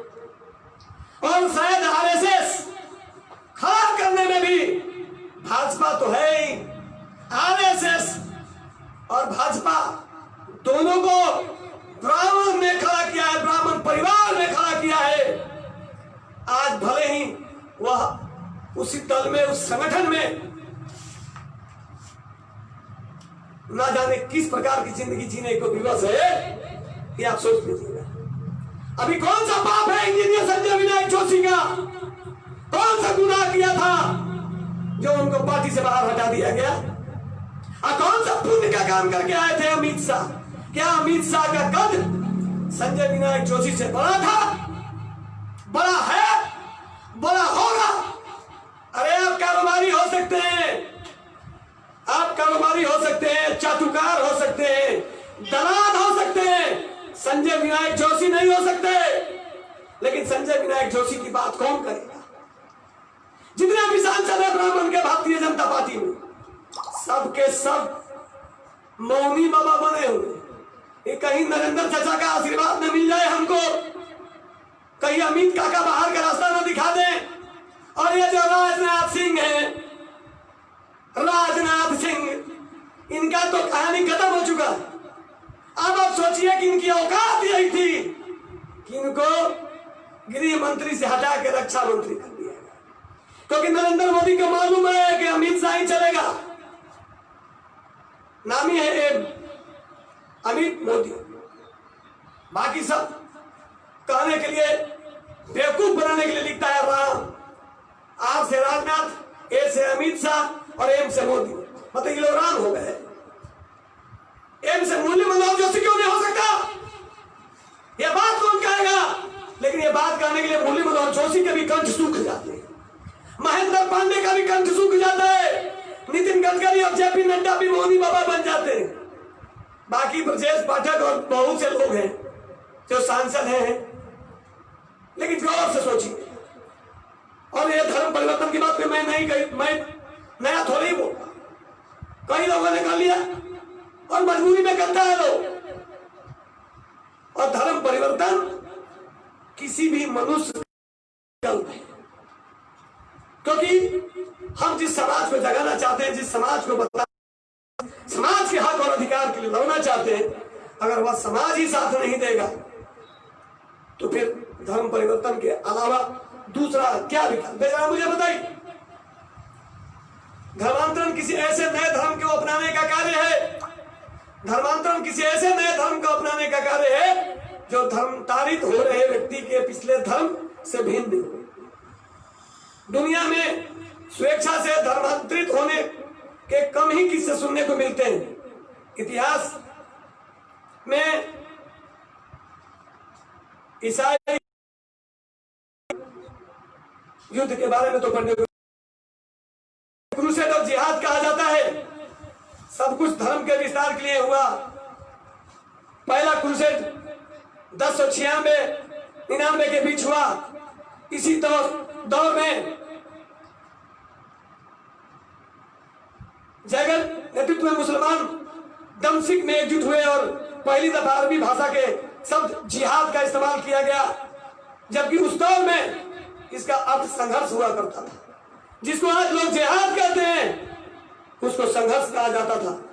इस्लाम के लिए संघर्ष नहीं, लेकिन इस शब्द के लिए, इस्लाम के लिए संघर्ष बना दिया गया। दूसरा क्रूसेड 1144 ईस्वी में फ्रांस के राजा लुई और जेंगी के गुलाम मुइनुद्दीन के बीच हुआ। 1191 में तीसरे क्रूसेड की कमान उस बैदल के पोप ने इंग्लैंड के राजा रिचर्ड प्रथम को सौंप दी, जबकि यरूशलेम पर सलाउद्दीन ने कब्जा कर रखा था। दुनिया में 3 ऐसे बड़े धर्म हैं जिनके दुनिया में धर्मांतरण जैसा शब्द अस्तित्व में आया। ये बड़े धर्म हैं बौद्ध, ईसाई और इस्लाम। बौद्ध, ईसाई और इस्लाम, क्योंकि हम सनातन धर्म के लोग ही ये धर्म में किसी न किसी रूप में, चाहे वो राजनीतिक हरास होने की वजह से, आर्थिक हरास होने की वजह से, मानसिक हरास होने की वजह से, दोगली नीति के कारण धर्म परिवर्तन करते हैं। तीनों ही धर्म दुनिया के पुराने धर्मों के लोगों को अपने धर्म में स्वेच्छा से दीक्षित किया और अस्वेच्छा से धर्मांतरित किया। काल में इन तीनों धर्मों के सामने थे हिंदू, यहूदी धर्म के अलावा दुनिया के कई तमाम छोटे और बड़े धर्म। भारत में प्राचीन काल से ही 2 धर्म अस्तित्व में रहे। पहला जैन, दूसरा हिंदू धर्म, जिसको हम लोग सनातन कहते हैं। यह आर्यों द्वारा अस्थायी धर्म है। उक्त दोनों ही धर्म के लोगों को धर्मांतरण के लिए कहीं कहीं स्वेच्छा से, तो अधिकतर जगह मजबूरी में के चलते अपना धर्म छोड़कर दूसरे धर्म अपनाना पड़ा। प्राचीन काल से लेकर आज तक भारतीय समाज में बड़े पैमाने पर धर्मांतरण होते आए। प्राचीन काल में जैन और बौद्ध धर्मों में हिंदुओं का धर्मांतरण हुआ। मध्य में इस्लाम और सिख धर्म में, और आधुनिक काल में हिंदुओं का ईसाई, बौद्ध और इस्लाम। साथियों, इस तरीके के हालात अगर पैदा होंगे तो यही होगा। आर्य धर्म, ऋग्वेद, हिंदू धर्म को दुनिया और भारत का प्राचीन धर्म माना जाता है। ऋग्वेद विश्व की सबसे प्राचीन धार्मिक पुस्तक है। इस पुस्तक पर आधारित धर्म को पहले वैदिक धर्म कहा जाता था, जो आर्यों का धर्म है। आज इस धर्म के अनुयायियों को हिंदू कहा जाता है। ऋग्वेद काल के पूर्व भारत में धर्म का स्वरूप कुछ और था। लोग कबीले का जीवन जीते थे तथा प्रकृति में विद्यमान ताकतों को देवी और देवताओं के रूप में पूजा करने थे। एक ईश्वरवाद को कोई धारणा नहीं थी। समाज में किसी भी प्रकार की कोई नैतिकता की व्यवस्था नहीं थी। लेकिन आर्यों ने दुनिया को बदल दिया और उन्होंने आज से लगभग 15,000 वर्ष पूर्व धर्म को एक व्यवस्था दी। सर्वप्रथम स्वयं मनु का धरती पर शासन था। उसके बाद उनके पुत्र प्रियव्रत धरती के राजा बने। राजा प्रियव्रत ने विश्वकर्मा की पुत्री बृहस्पति से विवाह किया था, जिनसे अग्निद्र, यज्ञबाहु, मेधातिथि आदि 10 पुत्र उत्पन्न हुए। प्रियव्रत की दूसरी पत्नी से उत्तम, तामस और रेवत के 3 पुत्र उत्पन्न हुए, जो अपने नाम वाले पर्वतों को अधिक पालित हुए। महाराजा प्रियव्रत के 10 पुत्रों में कवि, महावीर तथा समन ने 3 नैतिक ब्रह्मचारी थे और उन्होंने सन्यास धर्म का नाम कर दिया। राजा प्रियव्रत ने धरती का विभाजन कर अपने 7 पुत्रों को अलग अलग द्वीप का शासक बना दिया। अग्निद्र को जम्बू द्वीप मिला। वृद्धावस्था में अग्निद्र ने अपने 9 पुत्रों को जम्बू द्वीप के विभिन्न 9 स्थानों पर शासन दायित्व सौंपा। जम्बू द्वीप के 9 देश इलावत, भद्राक्ष, किंग पुरुष, नाभि जो भारत के रूप में जाना जाता है, हरिकेतु, माल, रम्यक, कुरु और हिरण्यम। भारत वंश का शासक इन 9 पुत्रों से सबसे बड़े नाभि यानी कि भारत पर हिमवंश का भूभाग मिला। इन्होंने हिमवंश के नाम कर या हिमवंश या अजनाभ वंश ही प्राचीन भारत देश। राजा नाभि के पुत्र थे ऋषभ भदेव ने 100 पुत्रों में भरत जैसे एवं सबसे गुणवान थे। भरत को जैन धर्म में भरत बाहु ऋषभ देव ने वानप्रस्थ लेने पर उन्हें राजपाट सौंप दिया था। भरत के नाम से ही लोग अजनाभखंड को भारतवर्ष कहने लगे। इस भारतवर्ष में बसे लोगों को भारतीय कहा जाता है। हम इस क्षेत्र में भारतीयों के साथ हुए धर्मांतरण का उल्लेख भी करेंगे। प्राचीन काल में यह अखंड भारत हिंदू कश पर्वतमाला के माला से अरुणाचल और अरुणाचल से बर्मा इंडोनेशिया तक फैला था। दूसरी ओर यह कश्मीर से लेकर कन्याकुमारी तक और हिंदू कुश से नीचे सिंधु के अरब सागर में मिलने तक फैला था। यहाँ की प्रमुख नदियां सिंधु, सरस्वती, गंगा, यमुना, कुंभा, ब्रह्मा, कृष्णा, कावेरी, नर्मदा, महानदी है। 16 जनपदों में बटे इस क्षेत्र को भारत। भाइयों, यह हमारा आर्य धर्म। अब आइए हम बात करते हैं जन धर्म। ब्राह्मण धर्म, श्रमण, भारत भूमि पर ये 2 धाराएं शुरुआत से ही प्रचलन में रही। कहीं कहीं इनका संगम हुआ तो कहीं कहीं एक दूसरे से बहुत दूर चली गई, लेकिन दोनों का लक्ष्य एक ही रहा और वह है मोक्ष। एक विचारधारा ईश्वर को मानती है तो दूसरे के लिए आत्मा फिर से भारत में प्रवेश करे। पहले इन विचारधाराओं को कोई व्यवस्था नहीं थी क्योंकि सभी को कोई किसी भी मार्ग से जाकर मोक्ष प्राप्त कर गया। अभिष्ट नेमी और कृष्ण के काल तक तो यह परंपरा इस तरह साथ साथ चली कि इनके फर्क को समझना आम जन के लिए कठिन था। लेकिन बस यही से धर्म की हुई तो फिर सब कुछ अलग अलग होता गया। जैन परंपरा को पहले की परंपरा कहा जाता था। राजा जनक इसी परंपरा के अनुयायी थे। इसी परंपरा से चमारवादी की विचारधारा का, लेकिन यह विचारधारा भारत में पनप नहीं पाई। भारत में अधिकतर दार्शनिक नास्तिक विचारधारा के ही पोषक रहे। भारत उक्त 2 तरह की विचारधाराओं में अनादिकाल से बचा हुआ था, लेकिन वैदिक विचारधारा ही भारत में प्रधान रूप से हावी रही। गुरु वशिष्ठ और विश्वामित्र ने ही मिलकर भारत में एक व्यवस्था दी। लड़ाई कृष्ण के काल में धर्म को फिर से व्यवस्थित किया गया। इसके चलते जैन धर्म लगातार लगभग लुप्त होने के कगार पर चला गया था। तब शुरू हुआ धर्म प्रचार या यूं कहें धर्मांतरण। 500 जैनों के 23वें तीर्थंकर थे। इनका जन्म अभिष्ट नेमी के वर्ष बाद इक्ष्वाकु वंश में पौष माह के कृष्ण पक्ष के 10वीं तिथि को विशाखा नक्षत्र में वाराणसी में हुआ था। इन्होंने ही जिन परंपराओं को सर्वप्रथम एक व्यवस्था देकर इसका प्रचार प्रसार माना जाता है कि जिन परंपरा का पहला ऐसा संप्रदाय था जिसने जिन परंपराओं को एक और इस विचारधारा के मानने वालों को ही एक छत के नीचे लाकर खड़ा किया। इस तरीके से जैन धर्म, बौद्ध धर्म जब भारत में आ रहे या कहे कि वैदिक धर्म का पतन हो चला था, तरह तरह की जातियों में बचकर लोग मनमानी पूजा पाठ और कर्म कांड में विश्वास करने लगे थे। लगभग इसी दौर में 563 ईसा पूर्व गौतम बुद्ध एक क्षत्रिय राजकुमार थे। भले ही क्षत्रियों पर SC/ST एक्ट लग जाए।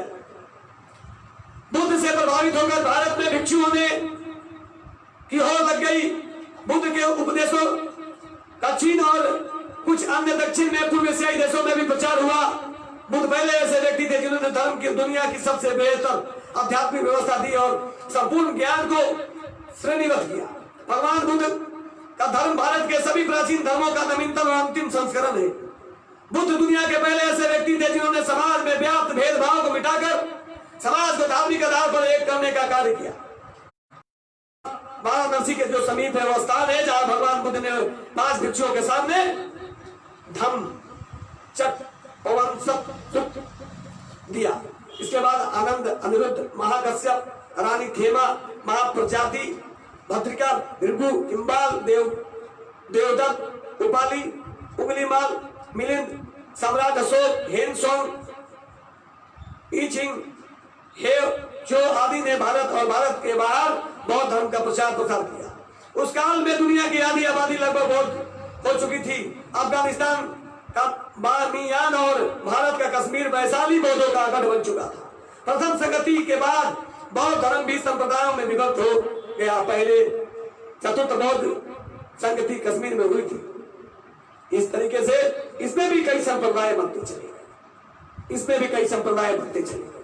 बहुत समस्या है धर्म में, यही कारण है कि लोग धर्म परिवर्तन करते चले गए। ईसाई धर्म, ईसा मसीह की सूली के बाद से ही, ईसा की पहली सदी में ही ईसाई संदेश को लेकर उनके शिष्य हिंदुस्तान में आ गए थे।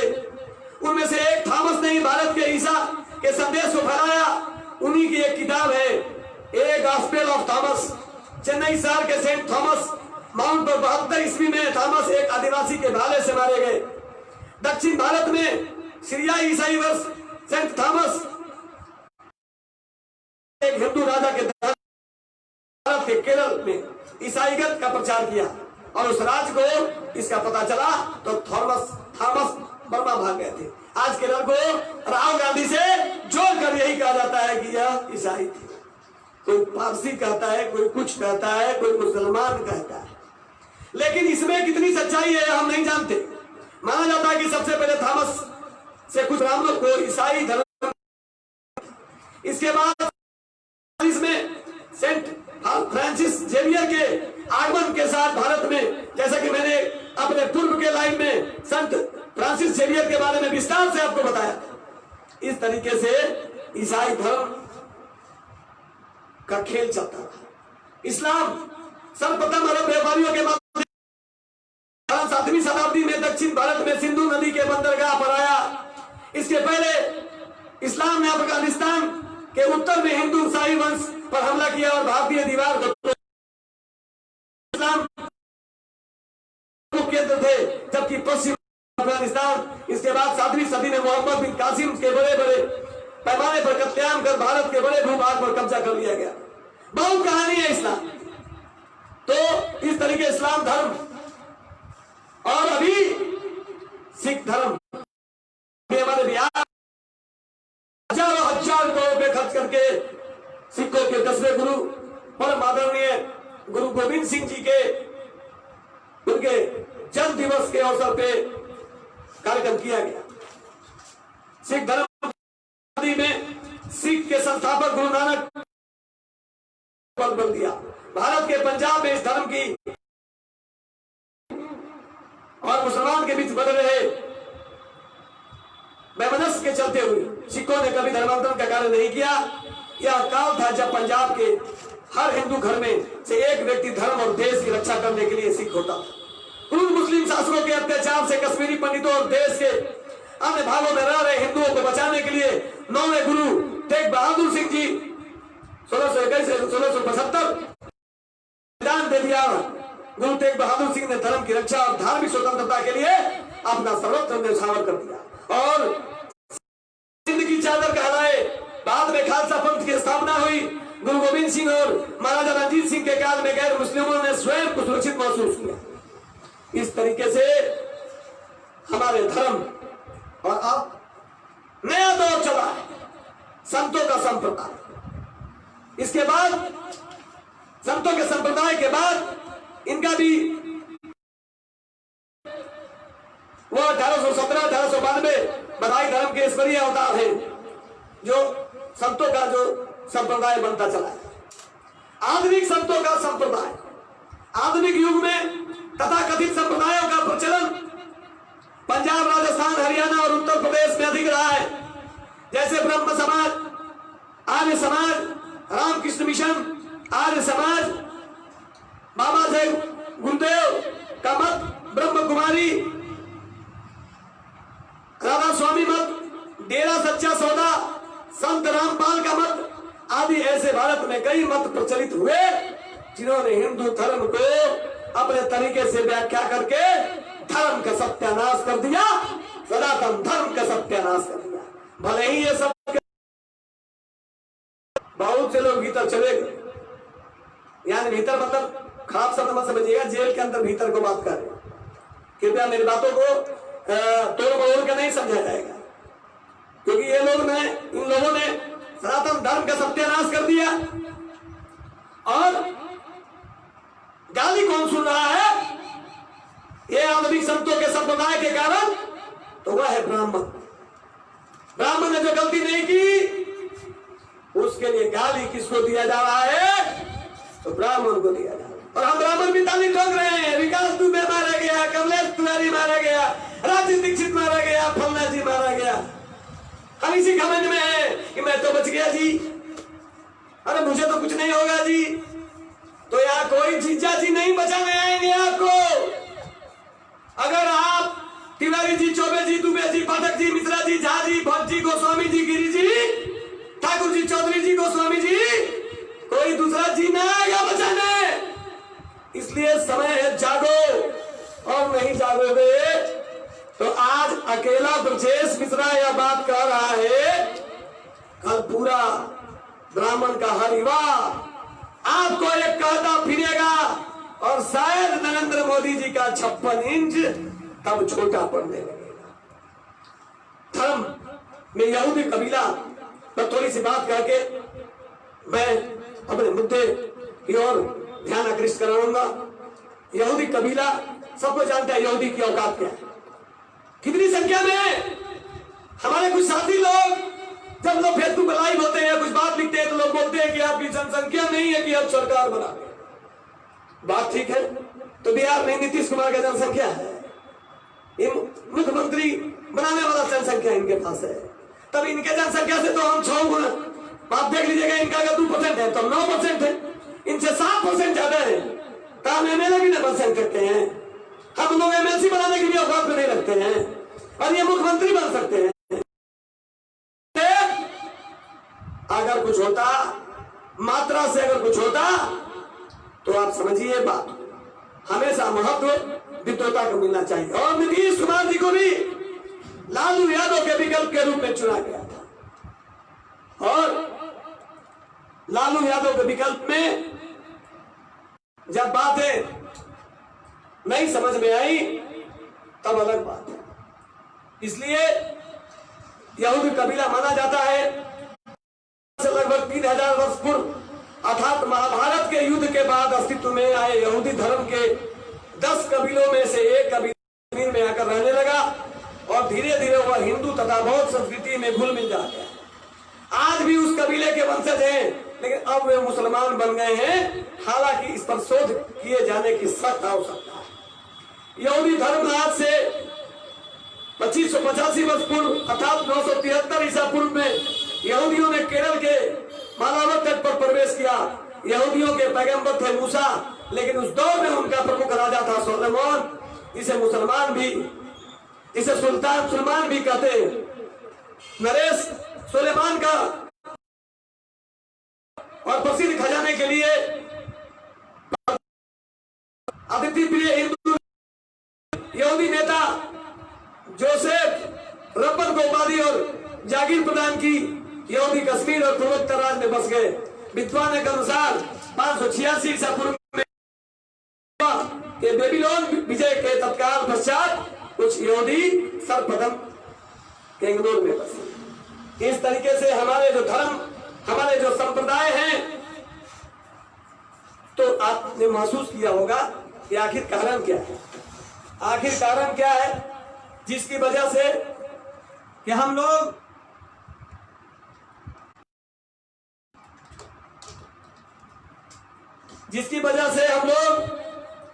यह बात सोचने पर बात हो जाती है। कि आखिर क्या हो और कैसे हो।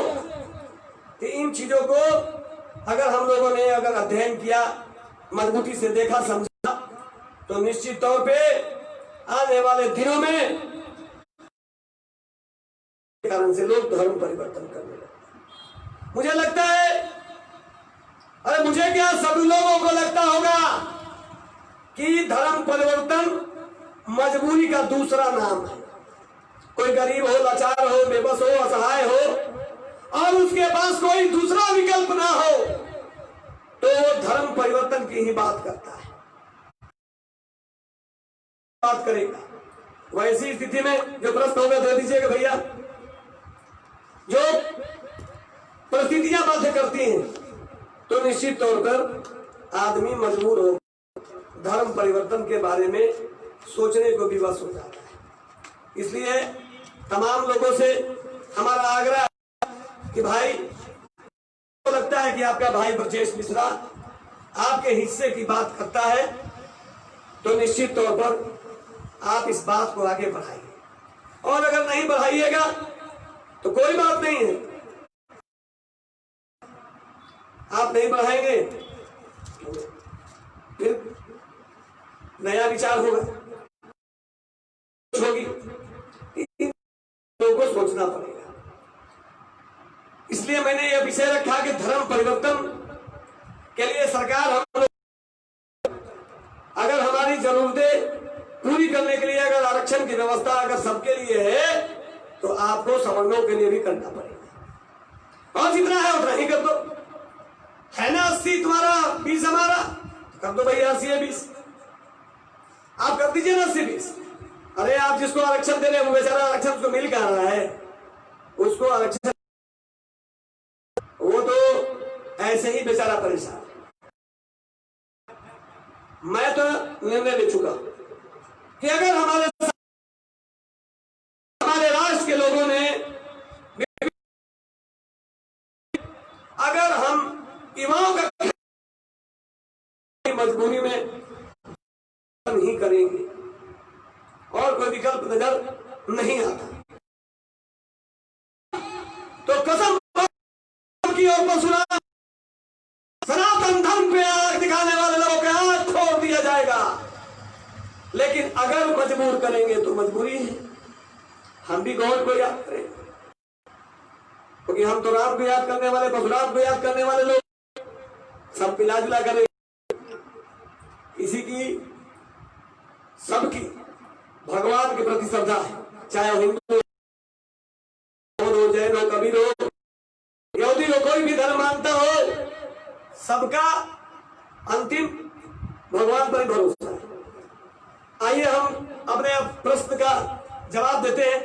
आधा घंटा प्रश्न का जवाब आपके समक्ष। एक टीपू पांडे जी है जो डांसर है,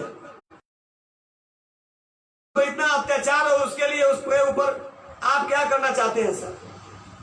अरे भैया हम तो अब धर्म में परिवर्तन करने की बात कर रहे हैं टीपू पांडे भाई। अत्याचार इसलिए हो रहा है कि हम अत्याचार सह रहे हैं, और अत्याचार सहने के बाद भी यह कह रहे हैं कि मेरे पास विकल्प क्या है। तो विकल्प का संकल्प नहीं लेंगे, अत्याचार ही नहीं, आने वाले घुसकर बलात्कार भी होगा और हम और आप ताली बजाते रह जाएंगे, सोशल मीडिया पर डाल के रह जाएंगे कि मेरे ऊपर अत्याचार है। टीपू पांडे जी आपने बहुत महत्वपूर्ण सवाल किया।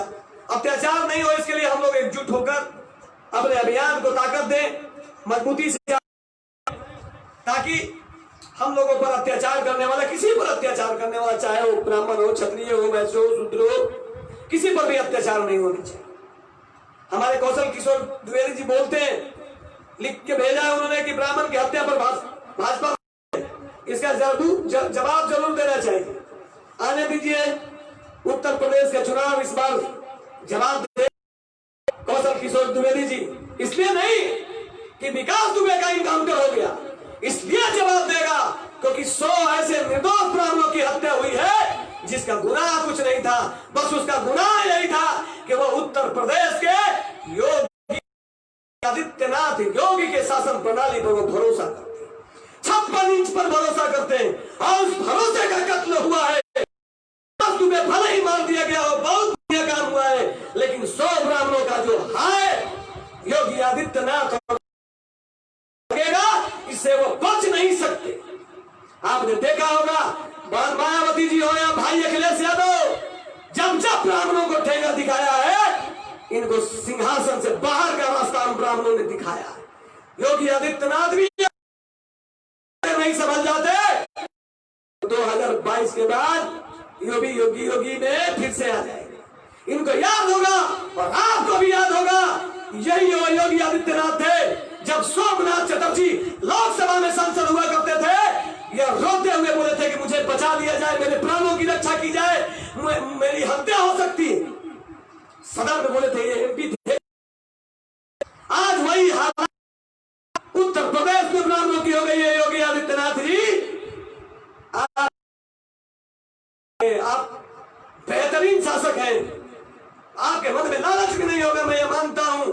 आपने ठोस ठोस निर्णय भी लिए, लेकिन यह जो ब्राह्मणों के हत्या पर आपकी जो चुप्पी है, मुझे लगता है इसमें कोई आपके पीछे से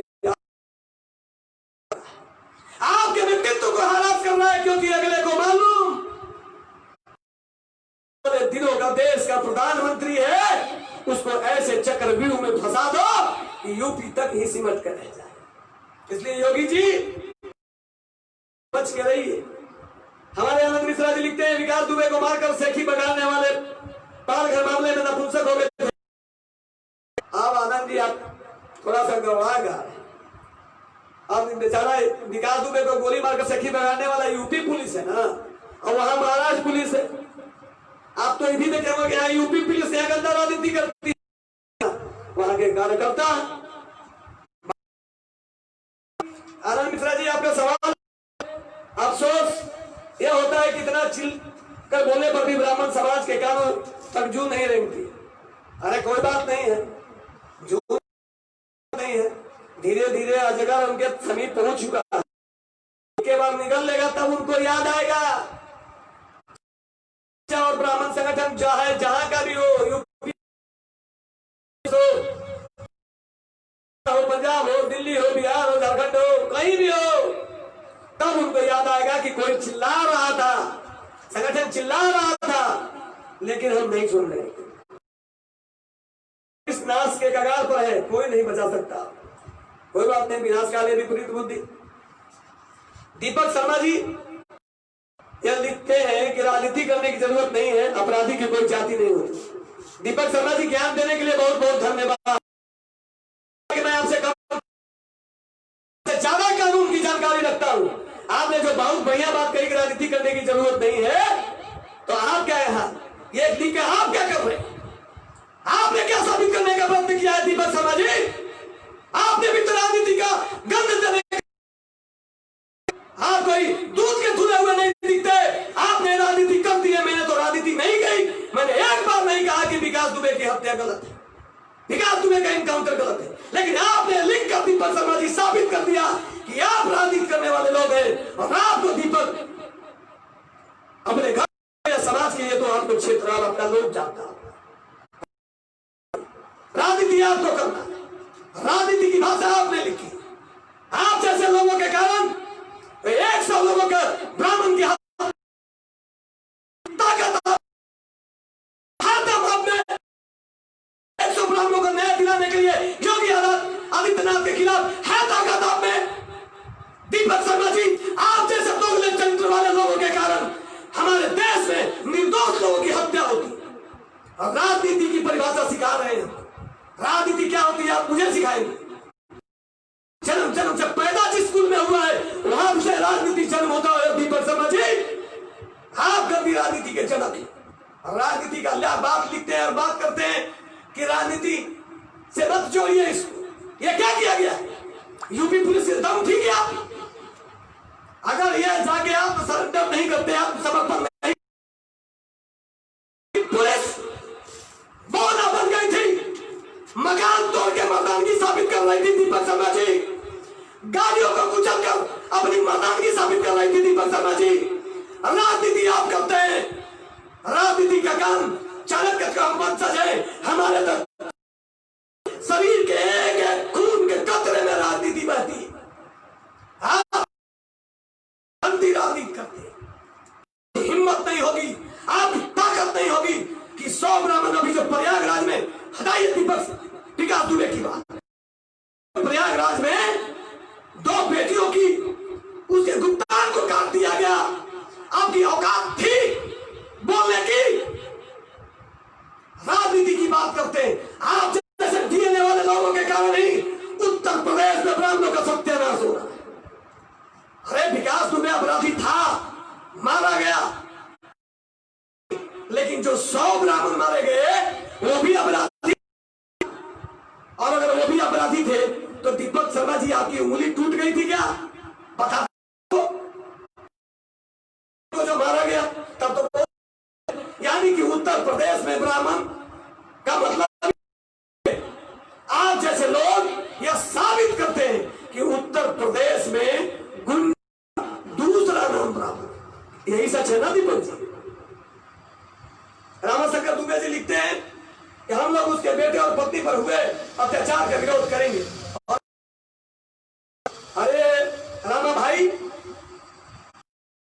नहीं है, हमें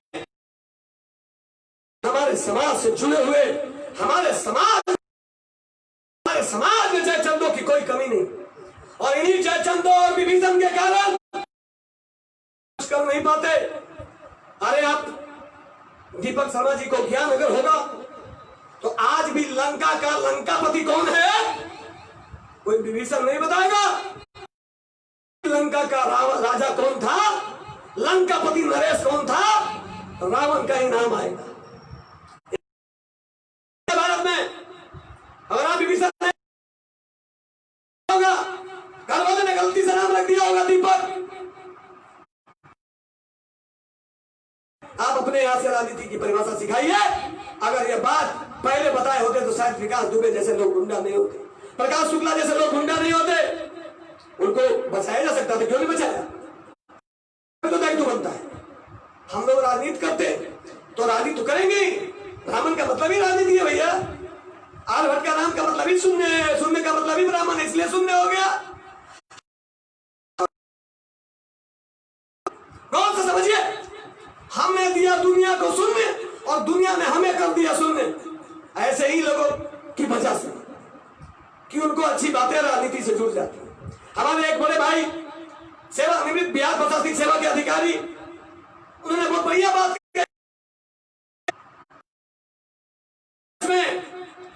अपराधी को कहीं से भी संरक्षण नहीं मिलना चाहिए।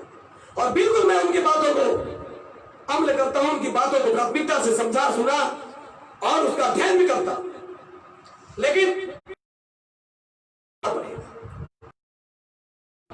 गलती हम मिलेगा। अगर कोई आईएएस बनता है, उसकी पत्नी को भी आईएएस बना, बेटे को भी आईएएस बना दिया जाता है क्या? अगर कोई एमएलए बनता है तो उसके बेटे को भी एमएलए बना दिया जाता है क्या? ठीक उसी तरीके से अगर कोई अपराधी नहीं है तो उसका अपराधी बाप की वजह से उस बेटे को अपराधी बनने के लिए बाध्य ना करे। और अगर बाध्य करेंगे तो फिर विकास दुबे आज मरा है, कल फिर पैदा हो गया हो कहीं ना कहीं, क्योंकि जन्म और मृत्यु तो प्रकृति का नियम है, उसको आप झुला नहीं सकते। हमारे संतोष कुमार जी लिखते हैं कि विकास दुबे के परिवार को सताया जा रहा है। कितने लोग, आप संतोष भाई दीपक जी से ये बात पूछिए ना, ये बात दीपक जी से पूछिए, उनको तो लग रहा हो रही विकास दुबे के परिवार को सताया जा रहा है।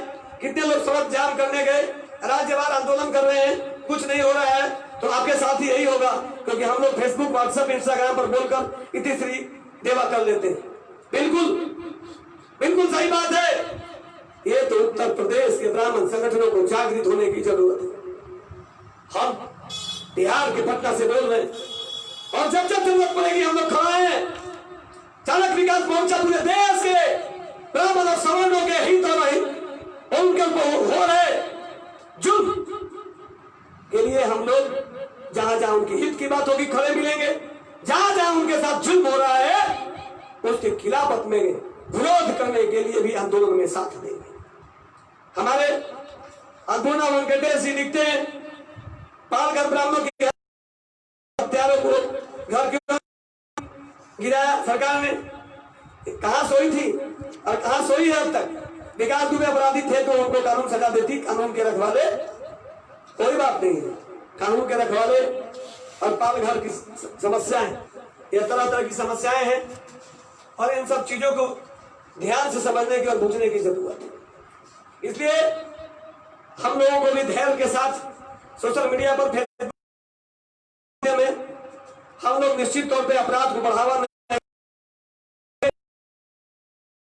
कोई सिंपैथी नहीं रखेंगे। कोई भी अगर गुंडा है तो उसका इज्जत गुंडे की तरह ही होना चाहिए, उसका इज्जत नहीं बल्कि उसका सम्मान बिल्कुल ही नहीं होना चाहिए। और अगर कोई आपराधिक चरित्र का नहीं है, अगर जुल्म हो रहा है तो हम लोगों को मिलकर बोलना ही पड़ेगा। हमारे युवा नेता, छात्र नेता सागर उपाध्याय जी, सबसे पहले तो मैं आपको नमस्कार करता हूं। सागर उपाध्याय जी ने लिखा, हम लोग के कितने इस देश में चल रहे हैं, सभी के ऊपर FIR करना चाहिए। सबसे पहले समाज के चंदे का हिसाब और फिर उसे चंदे से समाज के लिए कार्य किए, उसका पूरा लेखा जोखा सार्वजनिक करने के लिए सभी संगठनों पर दबाव डालना होगा। बिल्कुल सागर उपाध्याय जी, आपका बिल्कुल संगठन का मतलब पैसा ले लें और उसको अपने निजी जीवन पर खर्च करें। हम उसको अपने निजी जीवन पर खर्च करें, ये बिल्कुल नहीं होना चाहिए। और यही कारण है कि संगठन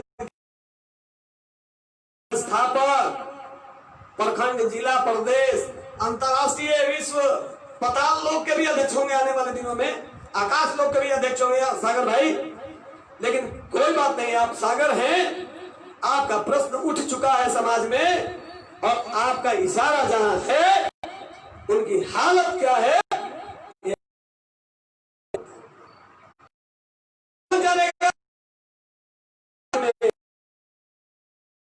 लेकिन आपने समय दिया है समाज को। निश्चित तौर पे आपके इस प्रश्न का जवाब बिल्कुल। हम लोग चाणक्य विकास मोर्चा, ये कोई रजिस्टर्ड संगठन नहीं, यह एक विचारधारा, एक क्रांति का नाम है। और ब्राह्मण महाकुंभ गांधी मैदान पटना में करने के लिए हम लोगों ने सहयोग राशि मांगा था, मांगा है, मांगेंगे, लेकिन पाई का हिसाब देंगे सागर भाई, जब चाहेंगे तब देंगे। उस तरीके का हौसला बुलंद करके चाणक्य विकास मोर्चा करता है और आपको यह बात का भरोसा दिलाता है कि आप जिस तरीके से, आप जैसे युवा साथी चाणक्य विकास मोर्चा के विचारधारा को आगे बढ़ाने का काम कर रहे हैं, आने वाले दिनों में ऐसे ही हजारों संगठन अपने आप डायनासोर की तरह विलुप्त हो जाएंगे। आप महसूस करेंगे, देखेंगे। प्रदीप पांडे जी लिखते हैं कि चाणक्य के वंशज हैं, सच को सच कहने का साहस रखते हैं, वे सर्वों पर स्वयं शर्मिंदा है। बिल्कुल प्रदीप भाई, हम चाणक्य के वंशज हैं, सच कहेंगे, बल्कि केवल सच कहेंगे। हम तो चाणक्य जी के चेला हैं और चाणक्य जी भले ही हम उनको देखे नहीं, उनके समय के हम हैं नहीं, लेकिन उनके पुस्तकों का, उनके विचारों का अध्ययन जरूर करते हैं। और इसीलिए हमने अपनी पत्रिका का नाम भी केवल सच रखा और भारत सरकार ने भी उसको मान्यता दी कि नहीं, बिल्कुल केवल सच ही रखो, क्योंकि केवल सच सबको ही नहीं बोलेगा। प्रवीण द्विवेदी जी लिखते हैं विकास दुबे के तो अपराधी, इसलिए उनका एनकाउंटर हो गया। और कोरोना फैलाने वाले मोहम्मद साल का एनकाउंटर कब होगा पूछता है भारत। ये तो रिपब्लिक वाले जवाब देंगे, खाली सोनिया गांधी से पूछते हैं और राहुल गांधी से, अर्णब गोस्वामी जी को पूछना चाहिए, नरेंद्र मोदी से, योगी आदित्यनाथ से। इनको आप कह दिए मोहम्मद, आधा पुलिस का तो कहा बोले, छोड़िए। पुष्पमित्र सिंह की जरूरत है, तिलक न करे, अपने माथे पर उनका सब धड़ से अलग कर दिया जाए। आएगा वह दिन, आएगा, आ ही रहा है। आप देख भी रहे हैं कि जो लोग तिलक नहीं लगाए उन्हीं का सिर अलग हो रहा है। बहुत लोग का हालत खराब है, जो ढोंग रखते हैं ना, जो धर्म से नहीं बात करेंगे, उनका यही हाल होगा। संतोष कुमार जी लिखते हैं बिहार सरकार जाति विशेष के लिए नौकरी की व्यवस्था करती है, विकास मित्र बनाते हैं, समानता के अधिकार की बात करते हैं। क्या गरीब अन्य जातियों में नहीं होती? अब नीतीश जी को आप वोट देते हैं, आप तो नरेंद्र मोदी को वोट देने वाले लोग। जो लोग सोचता है कि नरेंद्र मोदी को वोट देने वाले यानी भाजपा को वोट देने वाले लोग हैं, भाजपा वाला बोलता है नीतीश कुमार के वोटर है, तो हम लोग का वोट जो है ना वो पार्टी में तब्दील हो गए। हम लोग कैडर हो गए, हम लोग नेशनल कैडर नहीं, हम लोग राष्ट्रीय पहचान हमारी यही है कि हम भाजपा के, हम जदयू के हैं, हम लोजपा के हैं, हम कांग्रेस के हैं, हम राजद के हैं, हम जात पात के हैं, हम भारत के एक हैं, हम वोटर एक हैं। आप जिस दिन ताल ठोक कर वोट का महत्व को समझाने लगेंगे नेताजी को, सब जात एक बराबर हो जाएगा, सब चारों वर्ण एक नजर आएंगे आपको। जब शरीर के चारों अंग को एक शरीर से बांधा गया तो उसमें भी राजनीति हो गई कि देखिए पंडित जी सब चालू था इसीलिए ये सब मुंह पैदा हो गया। अभी भी कोई बुद्धि में मुकाबला करेगा क्या पंडित? कोई है तब का? कहां करते हैं? अब भाग लेते हैं घोड़ा का गधा से लड़ाई लगा, कह रहे हैं कि घोड़ा जब तो गधा को 6 किलोमीटर पहले ही आगे कर दो। घोड़ा के गधा के लिए 100 मीटर का गधा के लिए और घोड़ा के लिए 1000 मीटर का। तब कहो नहीं यार कि गधे को घोड़ा बनाना है, घोषित करना है, नस्ल ही बदलने की बात चल रही है संतोष जी। तो ऐसे लोगों को मुंहतोड़ जवाब देने के लिए विकल्प बनना पड़ेगा। जितेंद्र कुमार मिश्रा जी लिखते हैं, राजनीति के शिकार हो चुके हैं ब्राह्मण, अब नहीं सुधरे तो नहीं सुधरे, ना सुधरेंगे 10 परलोक लोग पहुंच जाएंगे। इसमें कौन बड़ा बात है? हमें लिखा ही हेडिंग में लिखा है कि आपको समाज से बाहर करने का पूरा षड्यंत्र चल रहा है, पर आप बाहर हो जाए, बच नहीं सकते। आनंद मिश्रा जी लिखते हैं कि लोग कह रहे हैं कि ब्राह्मणवाद मत करो, तो क्या करें? ब्राह्मणों का मौत का तमाशा बनाए? हम ब्राह्मणों में यही सबसे बड़ी कमी है ना कि हम लोग अपनों को ज्यादा निंदा करने लगते हैं और मर्डर करें या कुछ भी, फुल सपोर्ट सब जानते हुए क्या करिए? आनंद जी आनंद लीजिए, छोड़िए, टेंशन मत लीजिए। मोहम्मद साद मुख्तार बाबा, इन लोगों के बेटे और पत्नी से कब सवाल होगा भक्तों? ये लिखते हैं रामाशंकर दुबे जी। रामाशंकर दुबे जी इनसे ये सवाल करेंगे तो इनकी फट जाएगी, इसलिए ये सवाल विकास दुबे तक अच्छा है। रामाशंकर दुबे जी फिर एक लिखते हैं कि उसकी कर्मों की सजा उसे बेटा और उसकी पत्नी को देना कोई बहादुरी नहीं है, कोई बात नहीं है। जस करनी तो सब होगा उताता, और आगे करोगे तो पीछे क्यों पछताता। जो गलती किया है उत्तर प्रदेश पुलिस ने पहले भी किया, मिला हुआ था पहले पुलिस, विकास दुबे का एजेंट बनने का क्या जरूरत था? यूपी पुलिस विकास दुबे के बॉल के हाथों गिरवी क्यों थी? क्या यूपी पुलिस का संरक्षण विकास दुबे को प्राप्त नहीं था? क्या यूपी के राजनेताओं का संरक्षण विकास दुबे को प्राप्त नहीं था? क्या यूपी के न्यायपालिका के संरक्षण विकास दुबे को प्राप्त नहीं था? यही तो था जिसके कारण से इनकाउंटर हो गया कि कहीं जिंदा रहेगा तो कहीं नाम डाले ले सकता, अपारा पारी करके सब भीतर चल गया, इसीलिए सेटिंग हो गया। इसलिए भाई मेरे, आप बात को समझिए और इन सब मुद्दों से ऊपर उठिए। कौन क्या करता है नहीं करता है, अब आप ये सोचिए कि कहीं ऐसा ना हो समय आ जाए कि आपको धर्म में परिवर्तन करने की बात नजर आने लगे। प्रदीप पांडे जी लिखते हैं कि जब जब ब्राह्मण बोला है राज सिंहासन डोला है। सिंहासन डोल ही नहीं रहा भैया, बल्कि सुनामी आया हुआ। ये अलग बात है क्या? तो भक्ति की वजह से वो टिका हुआ। आप पहले गैस का दाम बढ़ता था तो यही स्मृति ईरानी गया में प्याज का माला लेके अरोड़ पसरा के उतर जाती थी गैस का सिलेंडर लेके, हाय तोमा मचाई हुई रहती थी। अभी तो लग रहा है कि गैस का दाम जो है कम हो गया। लेकिन क्या कीजिएगा, इसमें किसी राजनीतिक दल का दोष नहीं, बल्कि हम देश के विकल्पहीन वोटर के सोच का नतीजा है।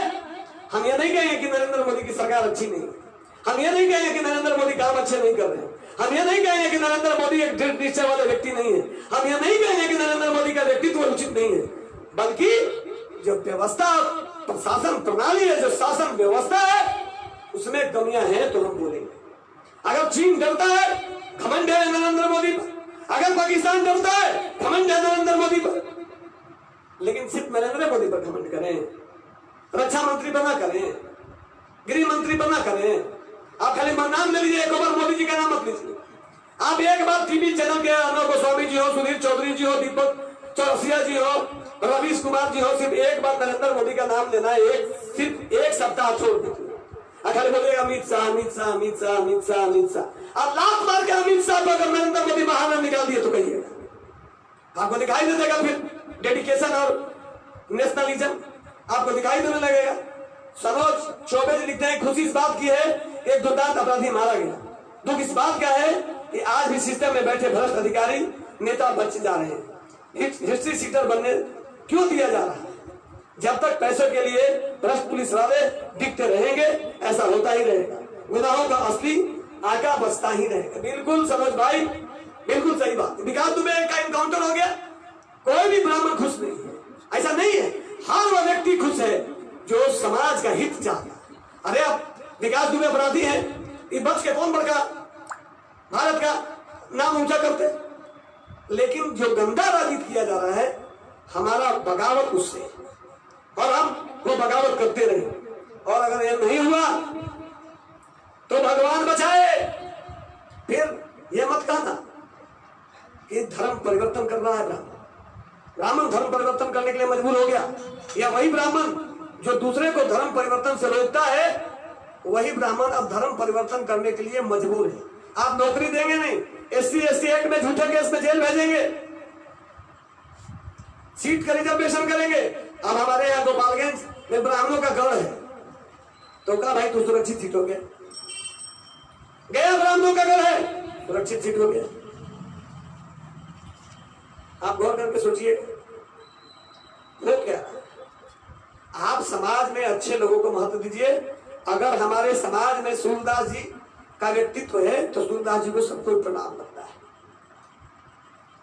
हमेशा व्यक्तित्व को मौका मिलना चाहिए और हम ऐसे लोगों को निश्चित तौर पे बात करेंगे। भोपाल से, मध्य प्रदेश भोपाल से लिखते हैं अभिषेक पाठक जी, इनकाउंटर करना था तो उज्जैन में ही कर देते, कानपुर तक लाने का कष्ट क्यों किया गया? शिवराज सिंह चौहान को बदनामी हो जाता कि नहीं? आप भी अभिषेक भाई गजब गजब बात पूछते हैं।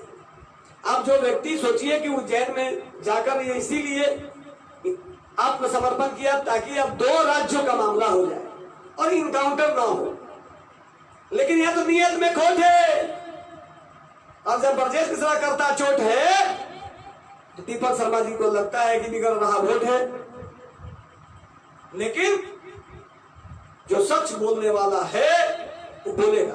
अगर योगी आदित्यनाथ ने देश के संप्रदा को ध्वस्त करने वाले लोगों को फाइन किया, कभी हम लोगों ने बोला? निश्चित तौर पे भगवान श्री राम के मंदिर पर उन्होंने कहा था कि राम मंदिर का फैसला आएगा, एक जगह कुछ दंगा नहीं होगा। हम गौरव महसूस करते हैं ऐसे मुख्यमंत्री पर, लेकिन अगर गंदी राजनीति को जन्म दिया जाएगा, अगर उसको महत्ता दी जाएगी तो निश्चित तौर पे समाज में एक घृणित कार्य होगा। हमारे आचार्य विष्णुगुप्त चाणक्य की ये 2 आंखें, ये दोनों आंखें इस बात का प्रमाण करती है कि हम सत्य का साथ दें, सत्य का साथ दें। धनानंद ने इनका कोई संप्रदा नहीं छीना था, इनको अपमानित किया था, और एक अपमान का सहन नहीं करने वाला ब्राह्मण तख्त बदल देता है, और बदल के रख दिया था आचार्य विष्णुगुप्त चाणक्य। और हम और आप जातिगत भावनाओं में बंधे हुए, हम चक्करों में बंधे हुए। हमारे देश के सवर्ण आज राजपूत पर, ब्राह्मण पर गंदे गंदे फिल्म बनाए जा रहे हैं, वेब सीरीज में आपको इस तरीके से षड्यंत्र करके, कभी 50 लोग, कभी घंटा लोग, पता नहीं कौन कौन लोग, ये लोग पूरा दुनिया देख रहे हैं। सारा पूरा जीवन का आधा अध्याय भी नहीं पढ़ा होगा।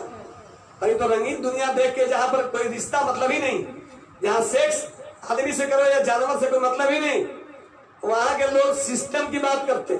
ये अनुष्का शर्मा जी, ये हमारे यहाँ करण जौहर और एकता कपूर जी, नाम पता नहीं बाप ने किस मिलावट के तहत रखा था। एकता कपूर, एक तो कपूर जो जलता है तो बात ठीक लगता है कि भैया कपूर है तो जल रहे हैं, हिंदू धर्म से जल रहे होंगे, क्योंकि इनका तो ताल्लुक जो है ये है।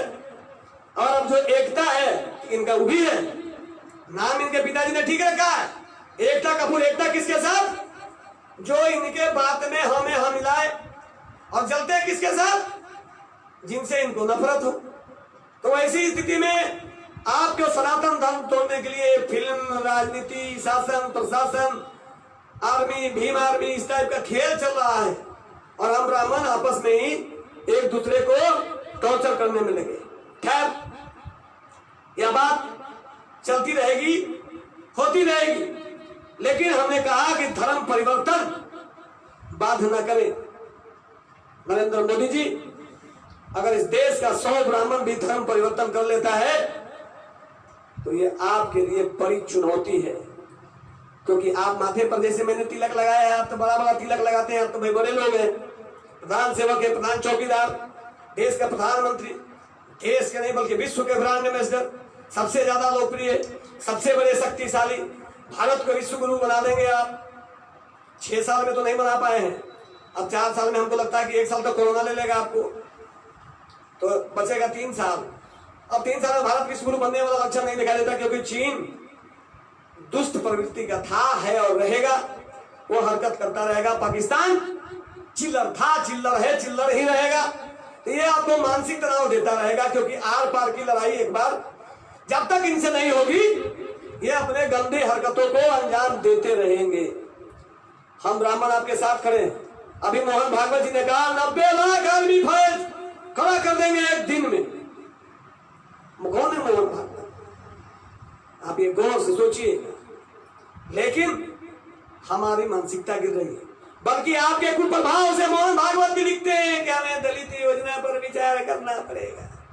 अरे भैया, हमारा भाई है, गरीब है, कमजोर है, लाचार है, उसको आगे बढ़ाओ। इसके लिए योजना बनाने की क्या जरूरत है?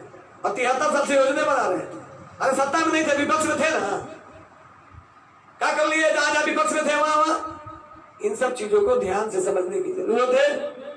और आपने मुझे सुना है, पता नहीं कितने लोग शेयर करेंगे, कितने लोग लाइक करेंगे, कमेंट करेंगे और बात को कितना दूर तक पहुंचाएंगे, ये तो उनके हिस्से का काम है, क्योंकि मैंने अपने हिस्से का काम पूरी ईमानदारी से किया है। और पुनः उसी कविता से अपने बात को विराम दे दूंगा।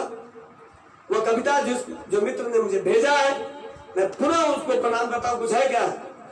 मैं उनको पुनः प्रणाम करता हूं और उस कविता को पढ़ने के बाद जयकारा लगा के आज का यह अध्याय यही समाप्त कर दूंगा। और वो कविता है, ब्राह्मण होकर ब्राह्मण का आप सभी सम्मान करो। प्यार से सुनना साथियों, थोड़ा ध्यान लगा के सुनना साथियों, कि ब्राह्मण होकर ब्राह्मण का आप सभी सम्मान करो। सभी ब्राह्मण एक हमारे, मत उसका नुकसान करो। चाहे ब्राह्मण कोई भी हो, मत उसका अपमान करो।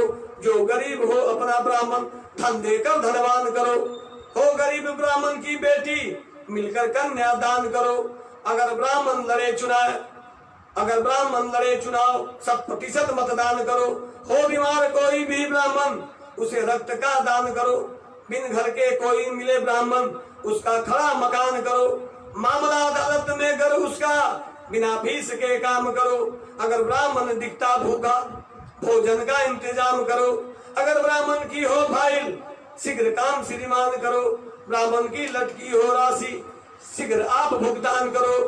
ब्राह्मण घर का, ब्राह्मण को अगर कोई सताए उसकी आप पहचान करो। अगर जरूरत हो ब्राह्मण को घर जाकर श्रमदान करो। अगर मुसीबत में हो ब्राह्मण फौरन मदद का काम करो। अगर ब्राह्मण दिखे वस्त्र बिन उसे अंग वस्त्र का दान करो। अगर ब्राह्मण दिखे उदास खुश करने का काम करो। अगर ब्राह्मण घर पर आए जय परशुराम बोल सम्मान करो। अगर फोन पर करते बात पहले जय चाणक्य करो। अपने से हो बड़ा ब्राह्मण उसको पैर छूकर प्रणाम करो। हो गरीब ब्राह्मण का बरुआ उसकी मदद तमाम करो। बेटा हो गरीब ब्राह्मण का पढ़ता कॉपी पुस्तक दान करो। ब्राह्मण होकर ब्राह्मण का आप सभी सम्मान करो। ये कविता आपके अंदर एक नई ऊर्जा प्रदान करती होगी, कर रही होगी। इसी बात को कहते हुए आप मेरी बात को आगे बढ़ाएंगे इसी उम्मीद के साथ। जय चाणक्य, जय परशुराम।